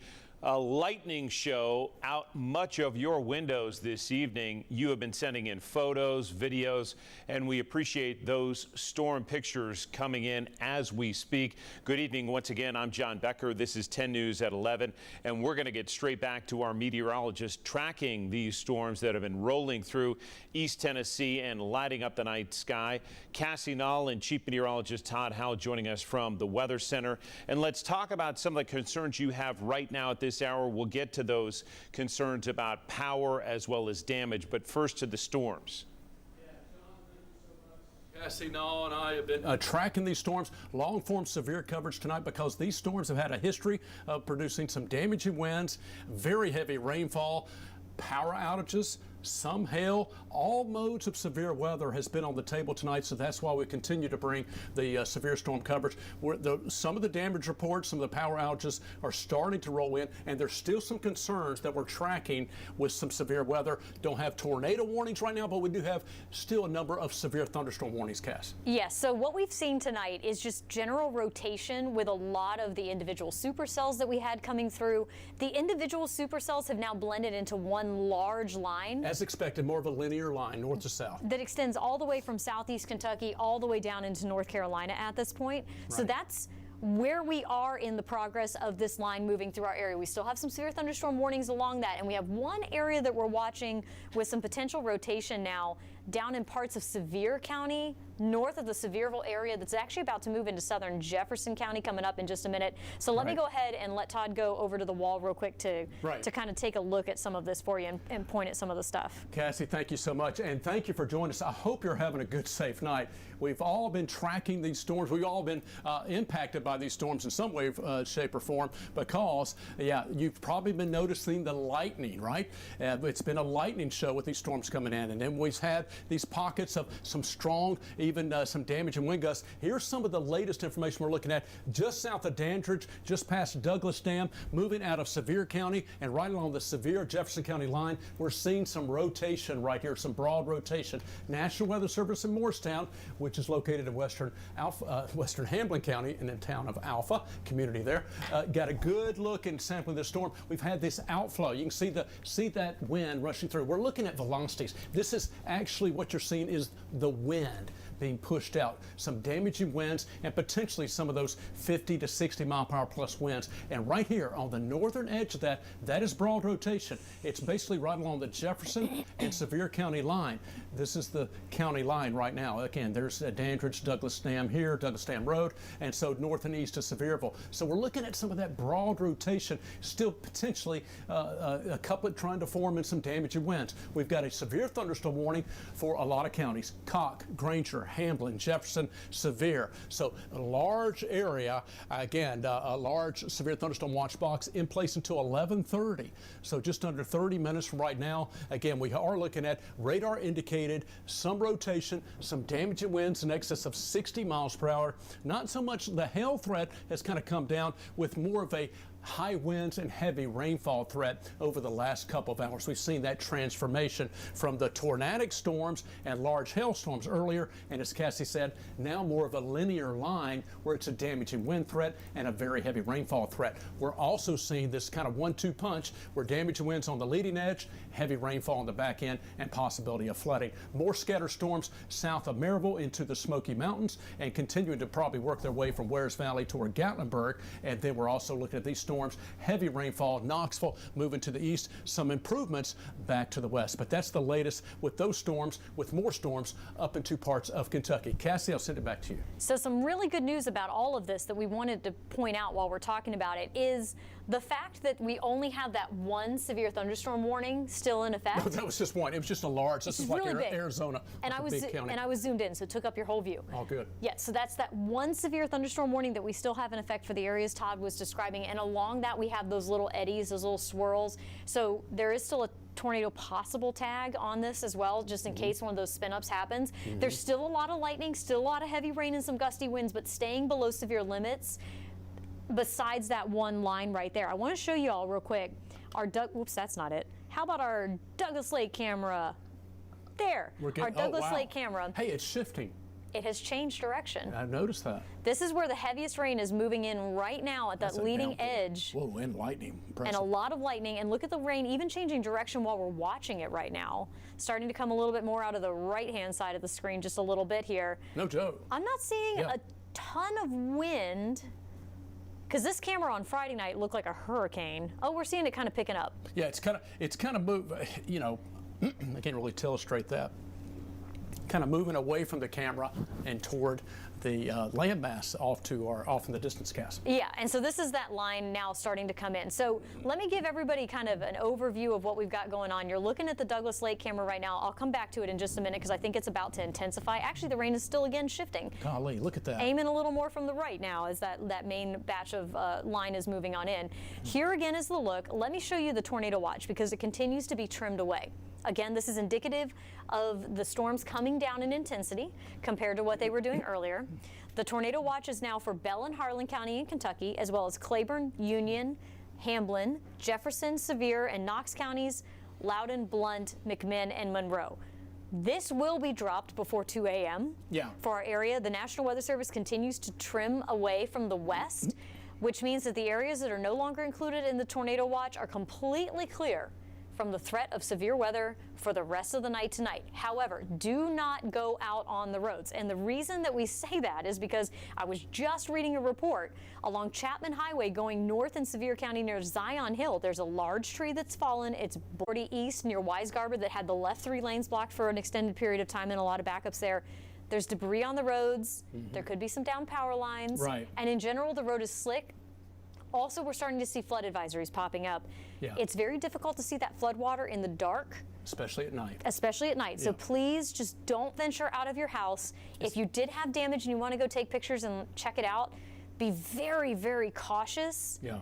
There could be down power lines mixed in there. They could be active. So again, we just want folks to be really safe and not go venturing out tonight with the storm still moving through. Exactly. Whenever the storms, it's just not the best time to be out and about. Cassie said it's been that 1-2 punch as the last few hours. Still some damage and wind gusts. Still that severe weather in the Lakeway area, particularly around Douglas Lake and Dandridge area, as Cassie said, up to Morristown as well in Hamblin County, and continuing down into Sevier over into Cocke County. So as Cassie said, thankfully that tornado watch being trimmed back, being discontinued, canceled for parts of the plateau. And matter of fact, it's basically tied in. It is directly tied in with these storms that are making their way through the region. Let's take Douglas Lake, because the winds continue to shift. Now they're completely out of the right. Right. The right-hand side of the screen right here. So the storm is actually just getting into the Dandridge area. And the National Weather Service is saying, interesting, just south of Dandridge. It's the same swirly eddy that we have been keeping an eye on recently. You know, I was going to say, that's coming in from the southeast, I believe, if I did my directions correctly, which I may or may not have, but I believe it's coming in from that different direction. Yeah, it's coming in now. And you can really see how the winds are beginning to accelerate. So that's why the severe thunderstorm warning is still in effect for these areas. The wind is now bowing out.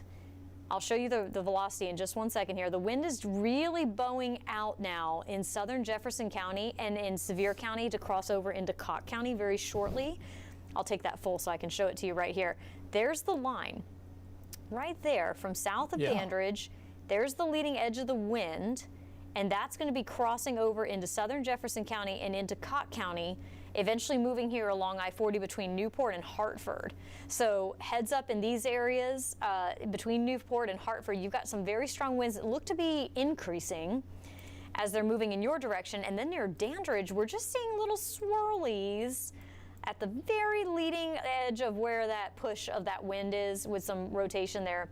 Thankfully, it looks like it broadened right now, but as we saw from our Douglas Lake cameras, still some very intense winds with this line as it's moving on through. Yeah, absolutely. And Cass, if you're watching us downstream, and maybe we'll kind of put this in motion and take a look at the radar and the velocities again. The severe weather continues for the Lakeway area from Morristown, Dandridge, down into Sevier County. It's working its way east. So if you're watching us in Rogersville, Greenville, Hawkins County, Greene County, Cocke County, again, this line of strong to occasionally severe thunderstorm winds, again, continues to work its way eastward. We've seen that transformation from more of those individual discrete cells ahead of the line, which was expected actually. And it's those individual cells that produced some tornado warnings earlier and some very large hail. And we got evidence and fruit of that was coming out of Nashville, Middle Tennessee, where 3-inch teacup-size hail was confirmed in Franklin, in Middle Tennessee, just south of Nashville. Baseball-size hail and teacup-size hail in Middle Tennessee. So we were getting a flag being waved in the atmosphere of the potential. Well, we went from those discrete cells, and now we're seeing more of that linear line. But look, wow, that's changed quite a bit from earlier this evening. And this second round of storms, as expected, producing quite a bit of the damage and wind threat. A lot of this is the hail, golf ball size hail on Burgess Road. And that's, a quarter to golf ball size hail. Matter of fact, in southern Cumberland County, we had Ray Road, Burgess Road, and also some other areas south of Crossville that had the damage. Oak Ridge, some trees down. Oliver Springs from early this afternoon, some trees down. Knoxville, countywide, doesn't mean, it means scattered areas of trees down countywide, but that one report was 2 miles west of Knoxville, kind of like the Bearden, the Sequoia Hills area. Kodak, right here, northern Sevier County, seeing some of those trees down. Nyota, several trees down. Again, all of these dots, and those blue dots, seeing some of those wind damage reports. Oneida, seeing several trees down. North and west of Tazewell. Morristown on Highway 160 near Piney Brook, some trees down for you from those earlier storms. And Greenville, these were very strong storms. This was earlier. Greenville, you saw winds 70 to 75 miles per hour. We did see some structural damage and quite a bit of power outages. All right, that's a look at the history of the storms. We're going to take a quick break, and we'll be right back with more news with John Becker and more on the weather for tonight into our Wednesday right after this short break.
The National Weather Service triggered a tornado warning in Morgan County earlier today. It's a little more than an hour from Knoxville. You see it on the map here. That community is still recovering from a tornado back in February this year. We're going to check in tonight with 10 News reporter Maria Guzman. She's standing by in Morgan County with more on what you've seen tonight. Maria?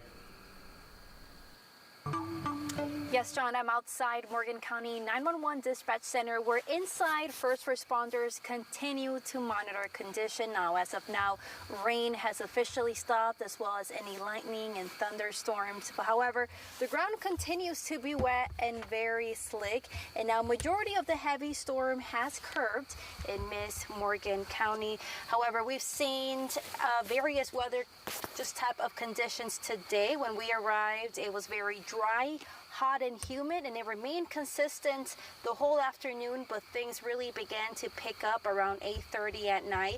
We were under a tornado warning and severe thunderstorm warning, but those warnings have expired. I am tracking power outages, and according to Plateau Electric, which serves Morgan and Scott County, there's been more than 150 power outages at the moment. And now there is no shelter open in Morgan County for people. However, leaders at Morgan County are encouraging people to have a plan and a shelter ready if they need to seek help. And of course, have those go bags ready and all your electronics charged as well. In the meantime, I'll be here in Morgan County, and I'll send things back to you, John. Maria Guzman with that update. Let's show you some of the outages we've been tracking. A few thousand across the area. LCUB particularly hard hit, but those customers have seen the power come back on. There were a few thousand out in the middle of this storm, but again, crews out restoring power as we speak. We checked Knoxville Utilities Board, just about 379 customers without power. They have more than 230,000 in their coverage area, so some welcome news for that. We want to show you some of the videos and pictures you've sent us. Look at the lightning that pops up here. And you can hear the thunder just a few seconds later, just one of the many videos and images you've been sending us. This is another one that stood out to us, a couple strikes in the sky, and many of you have seen that outside your window tonight. We check back in with our meteorologist, Chief Meteorologist Todd Howell and Cassie Nall standing by. That's a live look outside of Knoxville, and I know, Todd and Cassie, that a lot of people have been particularly concerned about our neighboring counties, Laurel County in particular, that endured that deadly tornado strike on Friday, and how they would endure this second round of storms. Yeah, John, thank you so much. We're going to get right up into Kentucky. They did have several waves of some strong to even severe storms. And you know what? Certainly trying to endure from that devastating tornado back on late Friday night, Cassie, that you were right here covering. And so we're going to talk about Kentucky and what they've seen tonight in just a second as well. Yeah, so Kentucky saw the 2 rounds of storms that have come through there. We haven't specifically heard of additional damage reports up in that area. Right. The good news is Governor Beshear did issue evacuation orders for the areas that had been impacted by the tornadoes on Friday night. So that got a lot of people out of the areas where the debris is still on the ground, right, and got them out of structurally unsound homes. That's very good news. So that is encouraging. One of the issues that was a concern about with all the debris on the ground from the storms, especially obviously in London and in southern part of Laurel County, was any more high winds moving in could pick up that debris and it becomes kind of missiles, projectiles. So hopefully they fared okay. We'll get right there in a moment. We'll hear more from them tomorrow, of course, too, because since it's dark outside and nobody's there, yeah, we don't know if there was additional damage in the areas that were previously damaged, because nobody should be there because they were evacuated. Yeah, so, we'll have be able to assess in daylight. Right now we're looking at Douglas Lake. We've been seeing this heavy rain and the windswept rain coming on down behind us, Cassie. You're going to take it full, and it's been interesting to see the change in direction as these storms have swept through the Dandridge area. Wow, and still getting a lot of lightning out there. I will say, though, that the storms have come down in intensity. So let me bring you to our radar right here.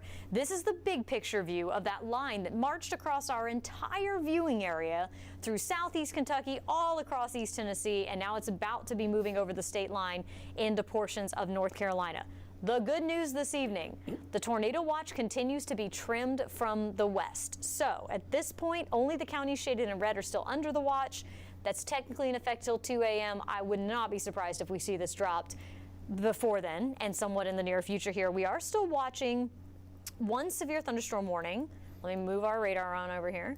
That's still in effect for parts of Sevier and Jefferson counties and eastward over into Cott County, as well as southern Hamlin County at this point. It does include a part of Granger County, but the storms are moving past you here. And so that is where we are now tracking our lone severe thunderstorm warning that is in effect until 11:30 p.m. The concern with this warning is that we still have some swirlies showing up on the velocities and strong wind now that's about to impact areas from Newport down to Hartford in Cott County. Yeah, Cass, and that's a look at some of these winds that continue to fan out. And so some of these severe winds are still possible. That's why we still have a severe thunderstorm warning for Cott County, up into Hamlin County, Granger County, parts of Jefferson County, again, until 11:30, now 11:19. So we're seeing the overall intensity of this line of storms not as strong, and hopefully that's going to continue to be the case. And so, but again, there's a look at that outflow, some of those stronger, more intense winds. And we're seeing Doppler radar estimating that we could have 50 to 60 mile per hour plus winds approaching Parrotsville, Newport, and continuing through Cott County and down toward Hartford as they continue to slide on through the region. So that's a look at some of those stronger winds. Again, overall, the bigger picture, we're starting to see those showers and storms back to the west starting to decrease a little bit. Now, once we move past midnight and into the early morning hours, the good news, Cassie and everyone, we're talking about these showers and storms exiting off to the east, and then we're going to be talking about an improving weather trend once we get into our Wednesday again after midnight and into the early morning hours. Oh, there's our Wednesday looking much better. We'll see some 70s, maybe some spotty thunder showers returning later Thursday, but all in all, an improving trend heading our way in the coming days. And we'll have a look at that 7-day forecast for you coming up in just a little bit. We got to take a short break, but we will be right back. And News Today, your local news, live or on demand. Breaking news, weather impact.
Interesting timing for Zakai Ziegler. The lawsuit claims the NCAA's 4-season competition limit within the 5-year window of eligibility is, quote, unlawful. His lawyers are seeking an injunction for him to compete next season while pursuing a graduate degree. The lawsuit argues players can earn NIL money for 5 seasons if they redshirt. But here's the thing, Zakai Ziegler has never redshirted at Tennessee. UT currently has 12 of 13 scholarships filled for next season, meaning there's room for Ziegler to return if eligible. He's represented by Litson P. LLC and the Garza law firm, which sponsored his recent camp. Ziegler also appeared in a Garza commercial last year, per the firm's YouTube channel. Ziegler graduated from UT just days ago, so very interesting timing for all of this to come out. Tennessee basketball posted a video of him taking the stage and earning a diploma on his social media. Ziegler also posted on his social media platforms as well. We did reach out to the NCAA for a statement, and along with saying they support all student athletes profiting from NIL money, they also said, quote, different state laws, executive orders, and court opinions make it challenging for any league to operate on a fair playing field. That's why partnering with Congress to develop a national standard would provide stability for student athletes. Moving over to Tennessee baseball, it's win or go home for the Vols from here on out. The defending SEC tournament champs looking to bring home another title this week. The Vols are the number 8 seed in Hoover, set to face the Crimson Tide after Alabama beat 16-seeded Missouri earlier on Tuesday. The Vols got the series win over Bama in the regular season back in March. This year's tournament is single elimination compared to double elimination in years past. Head coach Tony Vitello says they're treating every game like it's their last. While this is very familiar to the coaching staff and some of our players, the new format is new. Just that. It's new to everybody. So it'll be interesting what kind of reflecting we all do on the tournament as a whole, and then obviously the group that's on here. We kind of just tried to prepare like tomorrow is the only game of the weekend. It's got a little bit more of a March Madness feel to it. But for now, I'll send things back to you. E-Ray, thank you. That baseball game postponed. It is set to start tomorrow afternoon at 2, and we'll be right back.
that and a couple.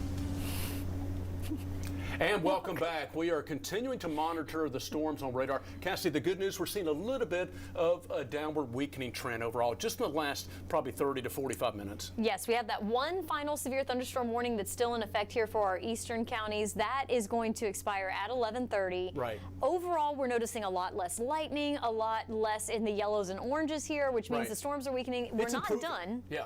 We're not done. You're still going to get rain for a little while, Right, some right. rumbles of thunder.